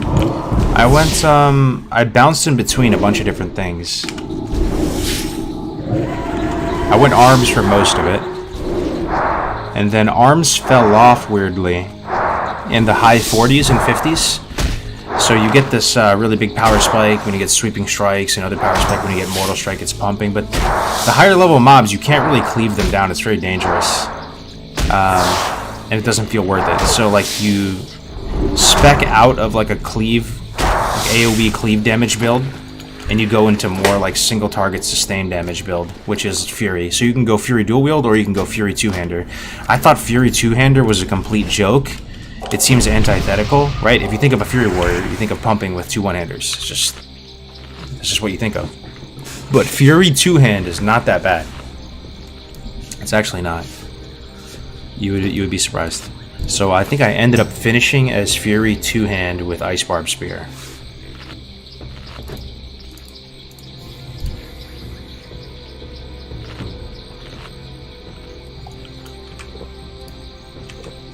Love the hardcore community because there's a lot of passion and love for this game in the purest form. Hell yeah, man, there really is. There's some great people here. We're all vibing out, leveling, one team, one fight, taking care of each other, sharing cool moments, just conversating every day. However, people can be passionate about it in a toxic way sometimes, but again, it's just because they love the game that we are also passionate about this way to play. Is there anything in particular? Like, I'm not scared of the conversation, bro, if there's something going on in the community, like, are people just being like, well, like being toxic towards playing normally or something? Like, you know, making fun of multi-lifing or something like that, or whatever. Right now in Classic HC, people are being super rude about using render, not in guild chat. Oh, I see. Yeah, like there's not really like a filter or application anybody can join, so you know, it's tough for everybody to get along.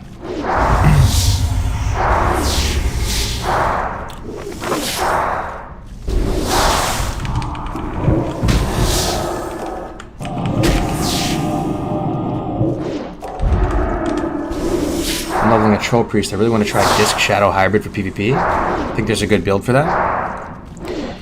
Oh yeah, you're just playing normally, right? Not hardcore or anything? Yeah, I mean, there is a build that's unique to Trolls, where you actually basically play as a half Shadow Priest. You get Blackout. You even get a couple points in Shadow Weaving.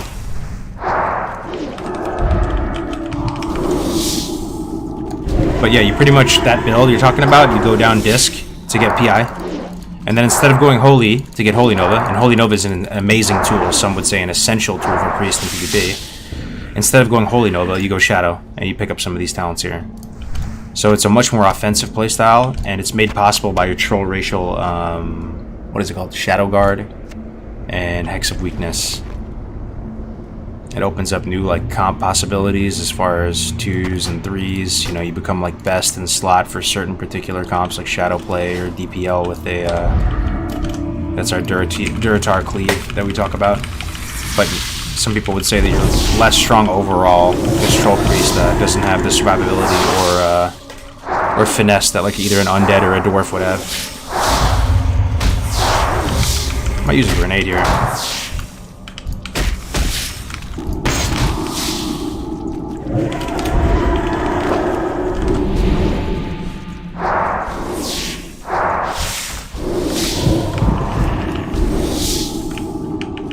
What is Rend? Oh, I think he's just talking about the the skill Rend. For what it's worth, I mean, this is like regurgitating what I've heard in the Fight Club Discord.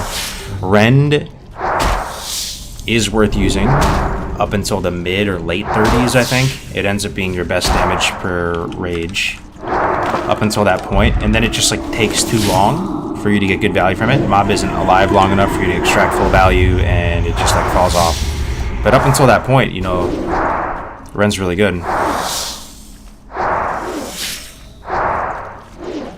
Yo, you're the guy who made the classic level and deep dives, right? I never would have got my word of 16 classic if it wasn't for your vid, my guy. Thanks. Yo, what's up, man? Some fresh meat in the chat. What's up, Kabone? Thanks for the kind words, man.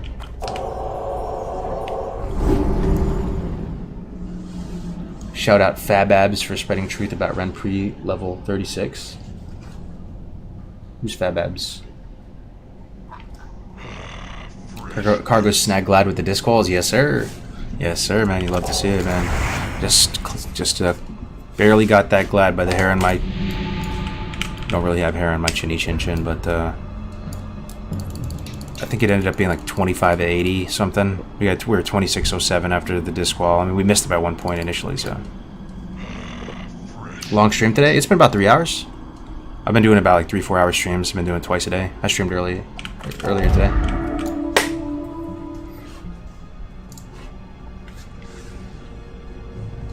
Careful, car. This cave has dangerous hyper spawns. Okay. Maybe I should leave, huh? Good call, man. Appreciate it. I only need 5 more eyes, too. I'll just kill the stuff outside the cave. Good call, man.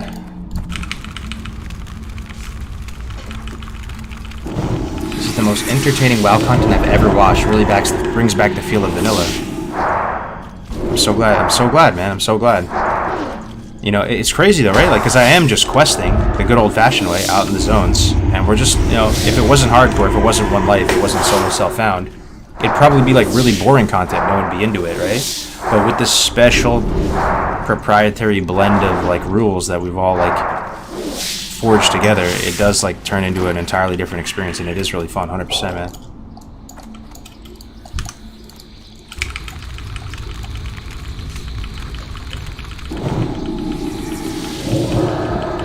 This is a TBC server. This is a classic era vanilla server, man.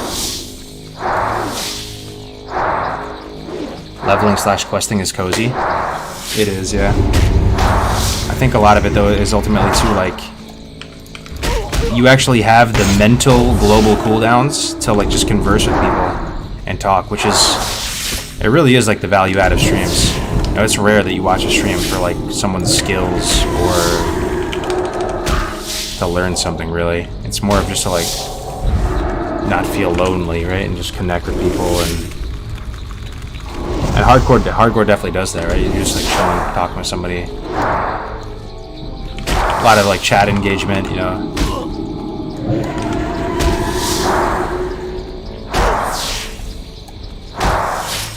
Do you ever use marijuana to help you out? I have in the past, yeah. It's legal where I live. I grew some a couple years ago, just for fun. Like I went to just wanted to see if they would grow in like a container, in the container garden. Like, see, because you know, you can go to these dispensaries here and they just sell them like they're seedlings at Home Depot, right? It's kind of crazy, but it's ultimately not really for me. It doesn't really affect me in that positive of a way.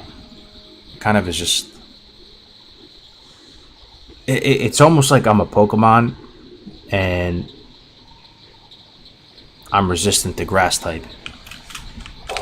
It's not that I have anything against it. It's just like alcohol is more of like... alcohol is more effective. Alcohol is super effective, you know? Whereas marijuana is... it just doesn't really do anything. I don't know.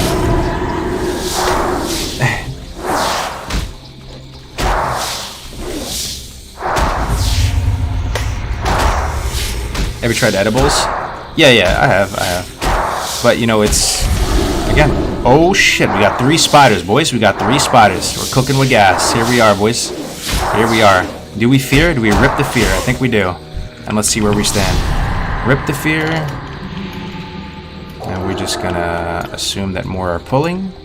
We're gonna get a bubble going. We might be able to fight though. Nope, there's another spider. Just trying to not to get dazed. That should be good. Okay, we should be alright.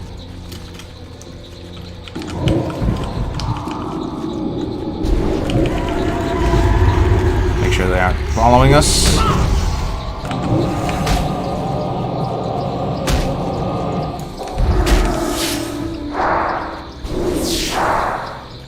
My classic experience was min-max rush pre-bis and just leaving the charm of the game in the dust. The stream kind of captures what I was expecting from classic. Yeah, no, I mean, I feel you. I mean, like, I like min-maxing too and metagaming and doing all that, but the cool thing is in hardcore, there's no Joneses to keep up with. You know that expression, right? Keeping up with the Joneses. You always gotta like keep up and show that you can game and do all this, right? You're comparing yourself to others. You're competing for purple pixels and parses and all that, and that is super fun. And you can do that as well as play hardcore. But hardcore is really nice because there really is nothing. There's no. It's just you versus the world, you know. And then you have these people in the community that are just like hanging out with you. It just takes that whole pressure to like metagame away. So you're literally just chilling, like enjoying the game. And it's not even about speed or efficiency. You're just about staying alive. So I feel you.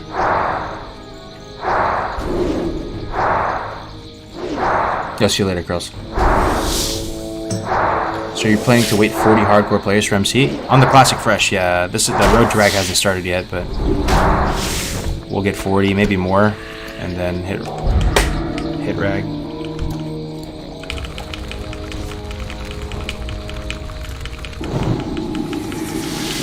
Can you get dazed through shield? Well, that's a really good question. I don't know. I would assume so, yeah. Anybody know? I'm planning to chill in BGs on my Troll Priest Disc Shadow. Hopefully will be fun. I wonder how it will do in 1v1s. How Shadow Priest will do in 1v1s. I'm just gonna keep it a $1.29 with you. Probably pretty bad.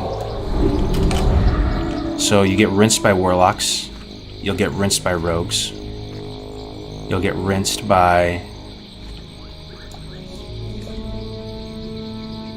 Actually, I don't know who wins the Shadow Priest versus Mage duel. Maybe you beat Mages. Actually, I think you beat Mages.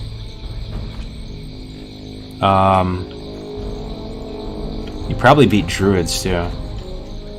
Maybe not. Druid versus Shadow Priest. You destroy warriors. Obviously, everybody destroys warriors. Shaman will... I have no idea, man. I like our Shaman versus a Shadow Priest. Yeah, I don't know. Maybe you actually are pretty good versus them. The 5-second silence. Let's Priest or Abyss. Don't think you can be dazed through shield. Oh, good to know. I mean, the main thing is you're gonna get rinsed by Warlocks and you're gonna get rinsed by Rogues. And TBC Arena is chock full of Rogues and Warlocks. I'm curious how they do versus Mages, though. Disc Priests feel very favored versus Mages in 1v1, so I would imagine Shadow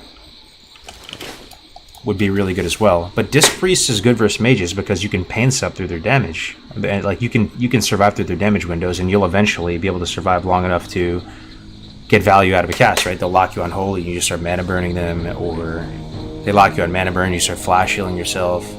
I almost feel like Shadow might be worse than Disc. DBC PvP balance is embarrassing? Think so?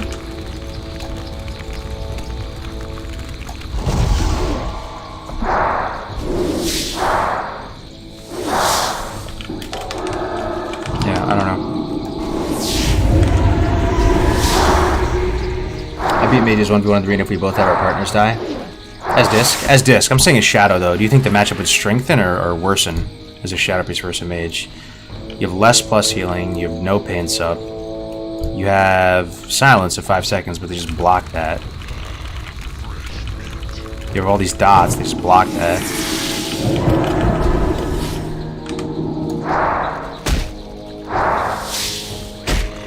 Clap. S priest just spamming spell steal.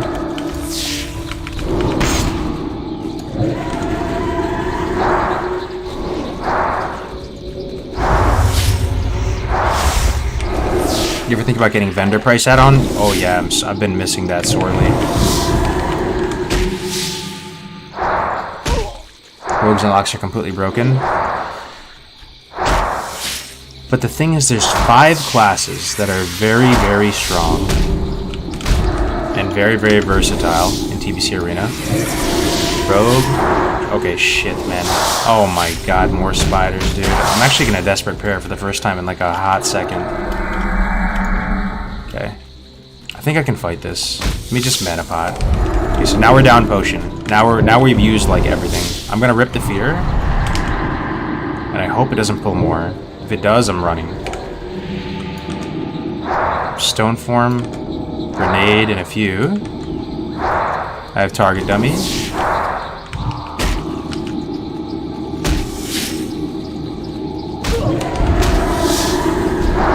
Okay, we should be okay. I have inner focus, which is a massive, massive, amazing cooldown. So I can just get one huge heal out. Inner focus, massive gargantuan heal.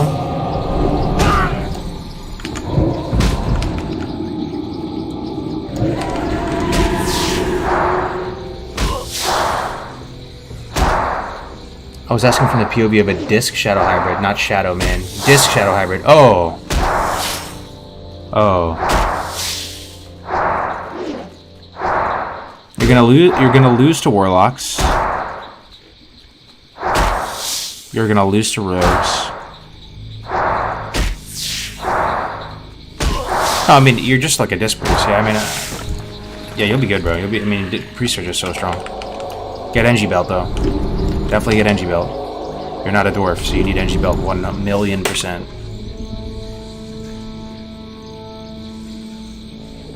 I haven't played a single second of hardcore, but it's so cozy to watch. Desperate Prayer is the same sound effect as Lay on Hands Law. It's the holy shit button sound. True, I never noticed that. Do you use Auction House? No Auction House on hardcore. It's all solo self-found.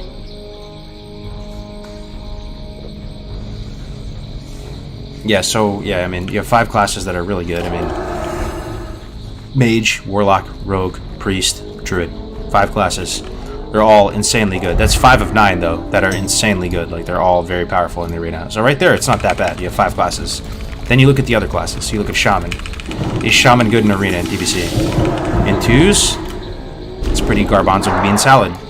But in 3s, there are some damn near S-tier comps you can play a Shaman, just like Shadowplay.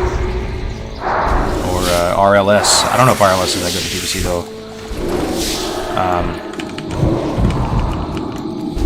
But at the same time, you know, you'll have like there's a couple warrior shamans that were hitting rank 1 and stuff, like, and that's in 2s, and then in 5s they're fine. And, I don't know, with all the different brackets and all the different combos, I feel like every class does have its place. The one class that's clunky, obviously, is Pally. But there was one team on the ladder that played Warrior Pally. It was Gnome Warrior, Dwarf Pally. And they were so strong, dude. We really did not like fighting them. For some reason, that warrior just felt like he did like triple damage to all the other warriors.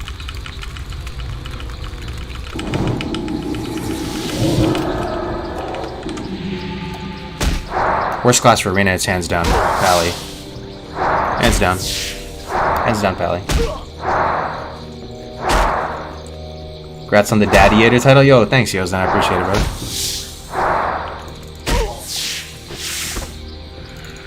No Warrior OP? Yeah. Yes, they are. Quite strong. Okay, we're done with this quest. About time. Okay.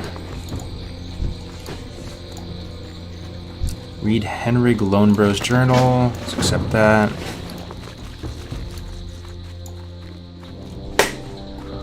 Let's see, those little items we picked up from that dilapidated house. I don't know if I accepted those items. Black shield is one of them.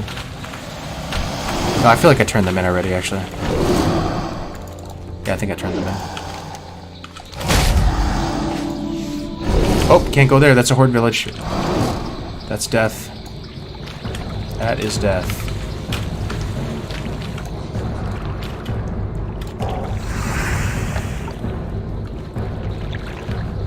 Is Pally your least favorite class? No, I like playing Pally. Oh shit, I think I pulled a guard or something. Did I pull a guard? I did. He's a skull guard, boys. He's actually a skull guard. Holy fucking shit, dude. It actually might be over. It's possible. Skull guard on me, skull guard on me, skull guard on me. I got a skull guard on me, skull guard. Do I have a fucking target on me? Oh my god, that was so stupid of me, man. He came right through the trees.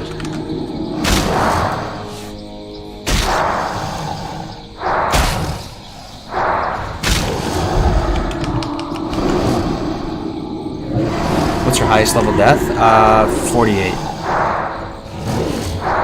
Humble thyself, yeah. I didn't realize he was going to pull from that far. I swear, he pulled through the tree line. My highest death was level 48, was with Grays. We were playing Priest Lock, and I think it was my dumbass idea. Like, I was trying to have the content creator curse and try to chase some nice clips. So we decided to kill Overlord Maltorius. He is a dwarf elite that's surrounded by a bunch of elites deep in Searing Gorge. And he does a ton of damage, he polymorphs, he has tons of abilities. He's actually like a nightmare. And I think like every hardcore character that's attempted to kill him has died. And we decided to try to kill him, and we died. It was quite unfortunate. The Priest Lock duo was incredible. Yeah, he's actually a boss elite. Yep, he has massive health, he has ads. Hey Kargoz, got a question about Sword and Board. If you start as a dwarf, which starts with a two-handed axe, how do you go about doing this achievement? I would just use a one-handed sword and then get a shield later. You don't like have to have a shield on. But yeah, I think it just limits you to a one-hander and a shield. So I would just you know, follow the one-handed weapon progression. A shield will drop like 100%. They always do in the starting round. You'll just get like a crude buckler or something, throw it on, and just follow sword progression. Get a gladius. If for some reason, is it any one-handed weapon, or is it just sword? I think it's any one-handed weapon, right? So you could use an axe. But if for some reason you needed sword, you could just you know, go farm up 10 silver and then go to the city and train swords real quick. 9 spirit, 4 strength.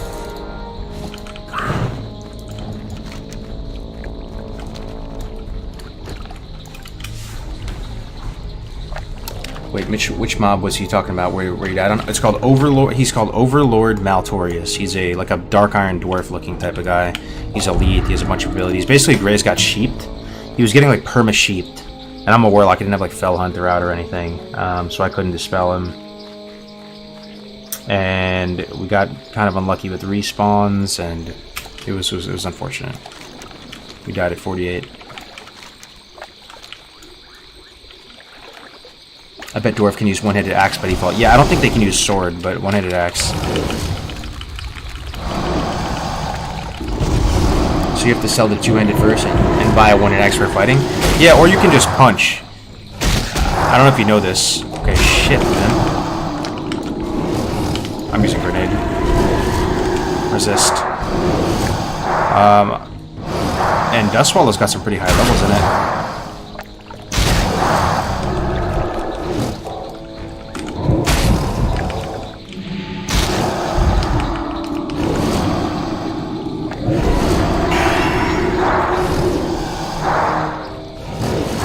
But you can punch. Surprisingly, your unarmed damage is pretty high in Classic compared to Private Server.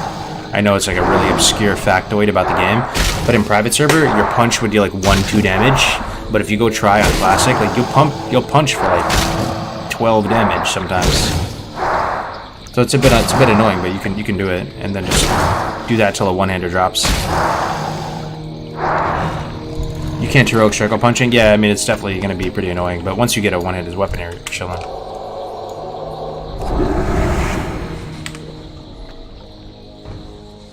Oh, you might be right, Spirited On. I don't know the achievement off the top of my head. But some of those achievements on the hardcore site... Oh, by the way, if you guys don't know the hardcore site, let me link it to you. It's called classichc.net if you may be interested in giving it a shot, or... There you guys go. Link to the add-on, link to the Discord's all there. There's like merch, trailers, free stream assets for your stream. I will link the Discord as well. Is 14,176 health, the Overlord Maltorius? Yeah. Here's the Discord as well.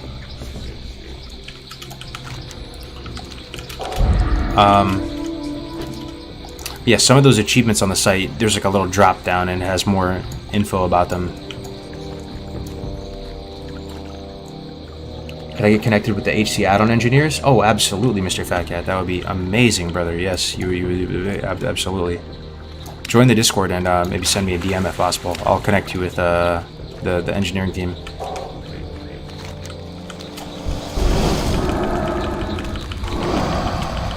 I think Stay Safe showed the video of it on his stream earlier. The video of what? The site?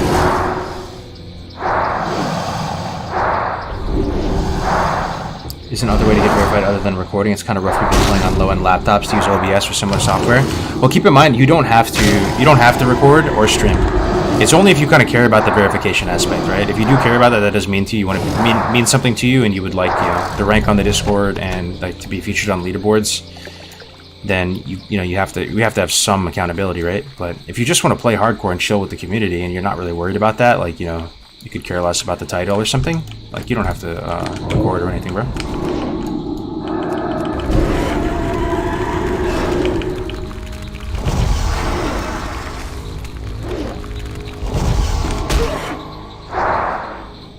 But we're working on an updated add-on that will hopefully have enough power to it that people don't need to record or stream it anymore. Hey, what's up, Editor? Okay, we're going to this quest over here called the Deserters. Okay, my last playthrough, I got a bit of an appreciation for this. I don't know the backstory, but just take a look at this, just at face value, if you're alive in the chat and not asleep to the ASMR of WoW. It's like a broken down keep. You know what it reminds me of? It reminds me of Apocalypse Now, that like Vietnam War movie where they have like some ragtag outpost, like, and there's like a crazy leader. These guys are deserters. They're Theramore deserters, and they just basically just like hold up over here.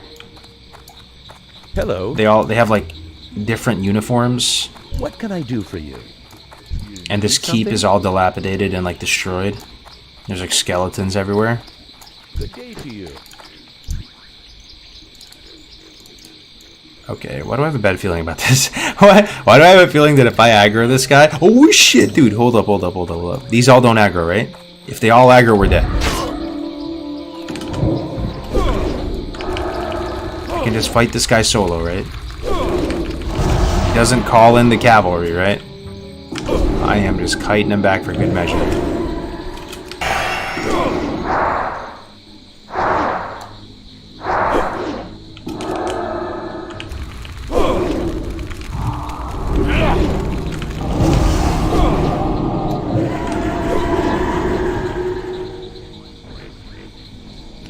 Is that it? Get information about Wreath from Ballas Jackson and the Deserters. Okay.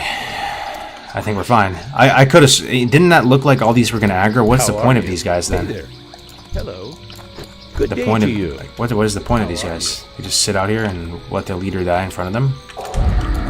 Yeah, I'm not complaining. Easy 3K though. Take that.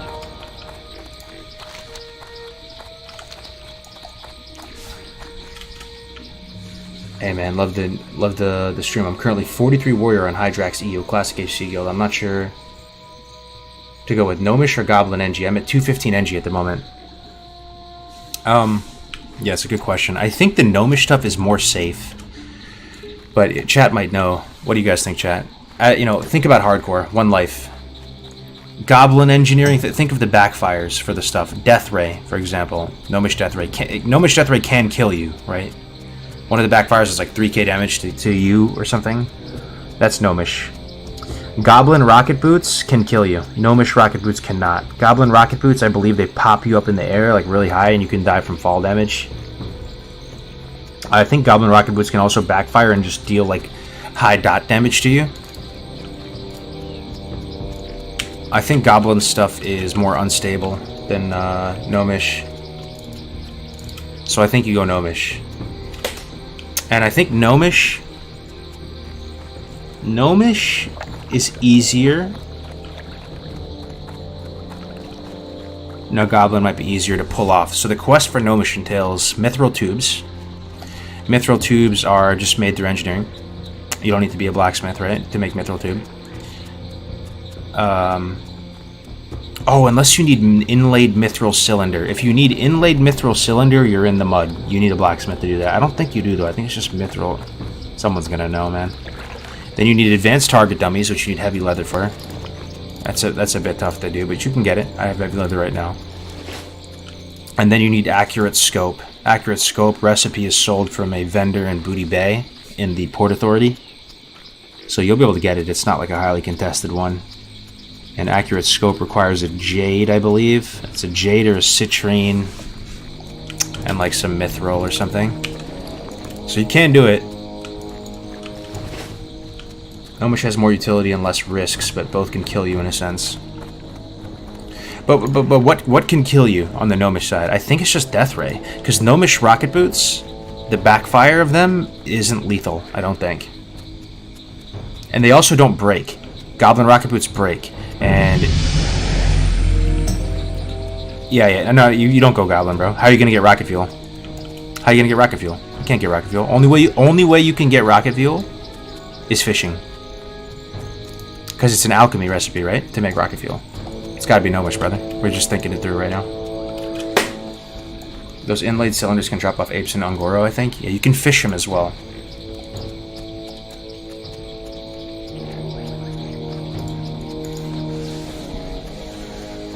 Hey, what's up, Dances?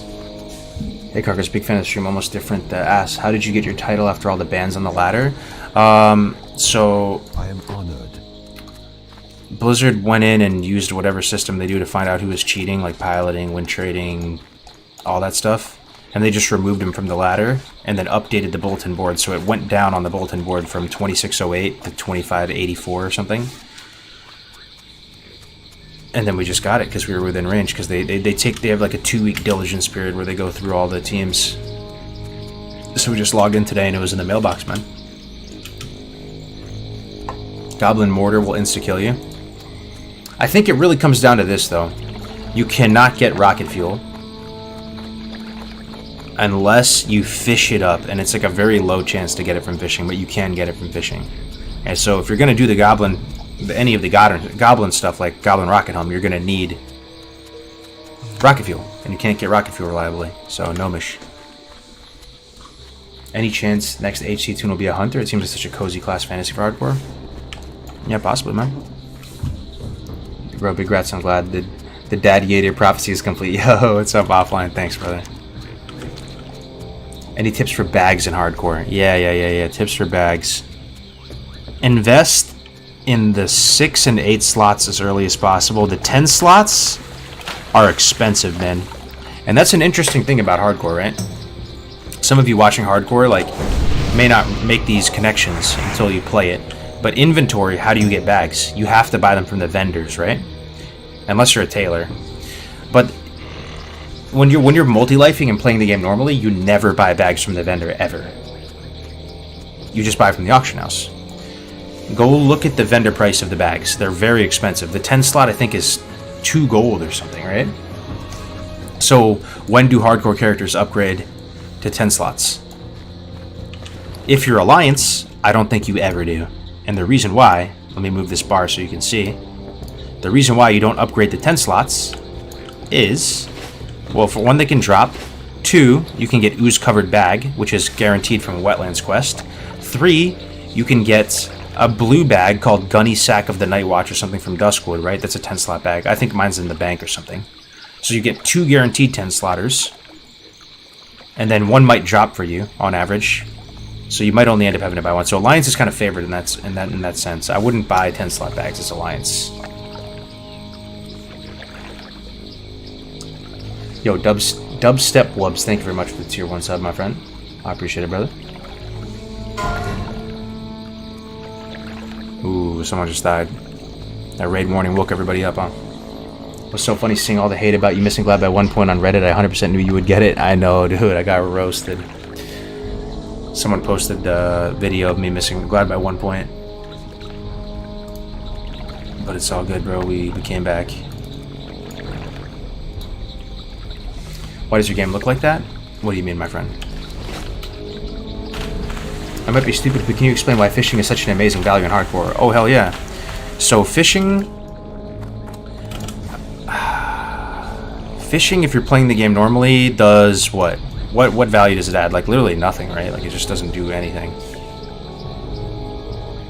I guess you can get food, but you just... someone else is going to do it, you just buy it, right? In hardcore, you can't use the auction house, you can't just buy any of, like, those foods. So you have to get it yourself. So you can get buff food from it, you can get upgrades from it. Sorry, I'm doing a really bad job of explaining this, actually. Let me take a few steps back. Fishing is really good because you can only have 2 professions, primary professions.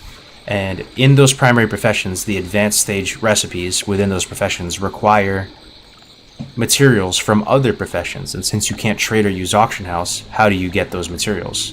Fishing is one of the only ways in the game to get those materials. That's pretty much it. But there's also other stuff too. You can fish up buff food like this. Look at this. Look at this item here. Rumsey Rum Black Label. Fishing. Save your life. 150 health. You can also get potions. You can get upgrades. You know, when you get plate armor as a warrior or a paladin, you know, and you're desperately searching the world for plate quest rewards, there's not many. You know what your best bet is, actually? To go fish. Fishing in the right zones actually can give you plate rewards because there's not that many plate quest rewards. Then also the best MP5 food in the game, like the best food, is you know, greater sagefish or the other one. So it's also, I mean, it's good money too. Oh, here's the other thing about fishing. You guys know the level 14 mana pot that requires level 14? You can fish that in Stormwind immediately, instantly. So as soon as you're... why am I getting ads? I'm subbed? I'm not sure, brother. I have no control over that, I don't think. If you're Alliance, this is... If you really are a patient player, a patient gamer, and you want to set yourself up for max success, and you don't care about content or anything because you're not streaming, and you're just trying to literally have the most powerful hardcore run, what you can do is you go to Stormwind. You can use the fishing pole as a weapon. Obviously, you guys know about that, right? You can use it as a weapon and hit much higher level mobs. You can buy the strong fishing pole. But what I would do, if I were you and I wasn't worried about entertaining people or anything, is I would go to Stormwind and I would just sit there and level fishing to 100 skill. It's going to give you potions, it's going to give you money, and you can level cooking as well. And just get your character off to an insane start with lesser healing pots and lesser mana pots. And then use a strong fishing pole as a weapon for a few levels. That's another really huge thing. Never fished up any plate gear, honestly, before. I didn't know you could. Yeah, you can. I did it before. Safe travel. Where can I find a rare list to import and unit scan? I'm not sure, brother. PvP still hasn't reset after nearly 24 hours? What do you mean? All the glad stuff went out. What up, Benjamin? Good to see you, bro. Yeah, we got it. I'll show the Drake real quick. I'll be wrapping up the stream here in a second anyway. Okay, we got 2 mobs on us. I love grenades, man. You going for Glad in Season 2? Yeah, I think so. We'll be playing a different comp, though. Definitely never roguelike ever again. No more roguelike prison. free. Free from roguelike prison.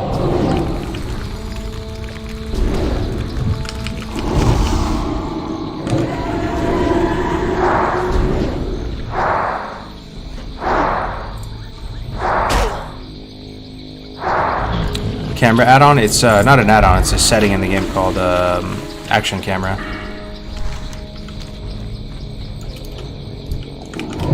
And Dust Swallow has a lot of just stealth stuff ready to kill you.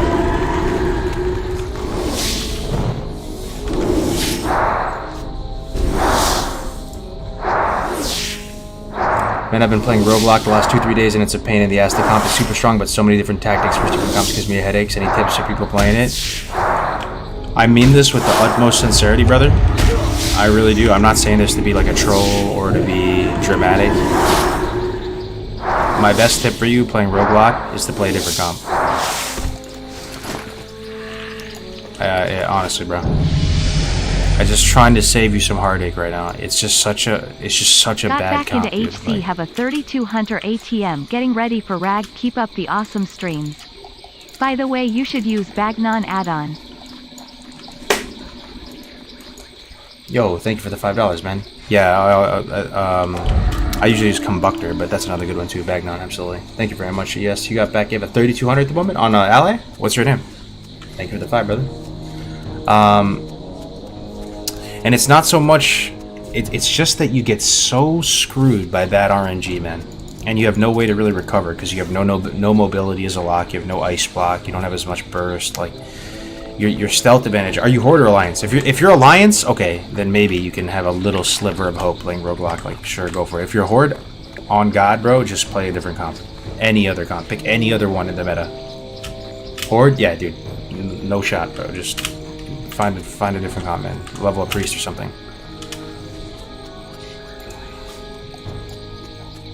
One of the main things that popularized that comp was the stealth advantage you had, like versus other teams, like because you had paranoia and the rogue has goggles and all that, right? But as Horde, like you're just fighting constant onslaught of human rogues. I'm just trying to save you some heartache, man, because you may put 1,000 hours or thousands of hours into that comp, like Brand and I, and then get a comp that's like hard stuck, like they're with no like real rank 1 potential or anything like that. I don't know.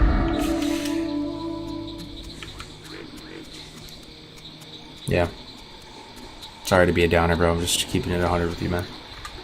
Got my stream going, not even running cam, but people still love just watching and chatting about it. Love how this community is growing so rapidly and such a good player base. Hell yeah, man. Glad to hear you're enjoying it, brother.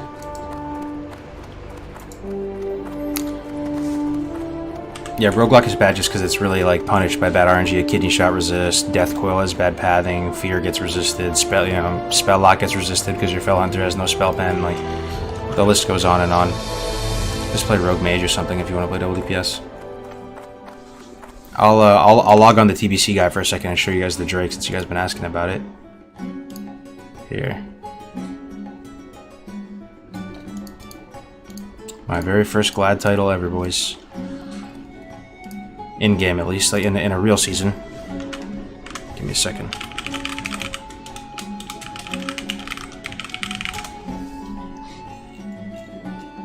What community? The vanilla hardcore? Yeah, hardcore community. Yep.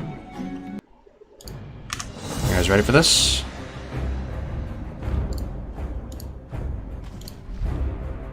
One second.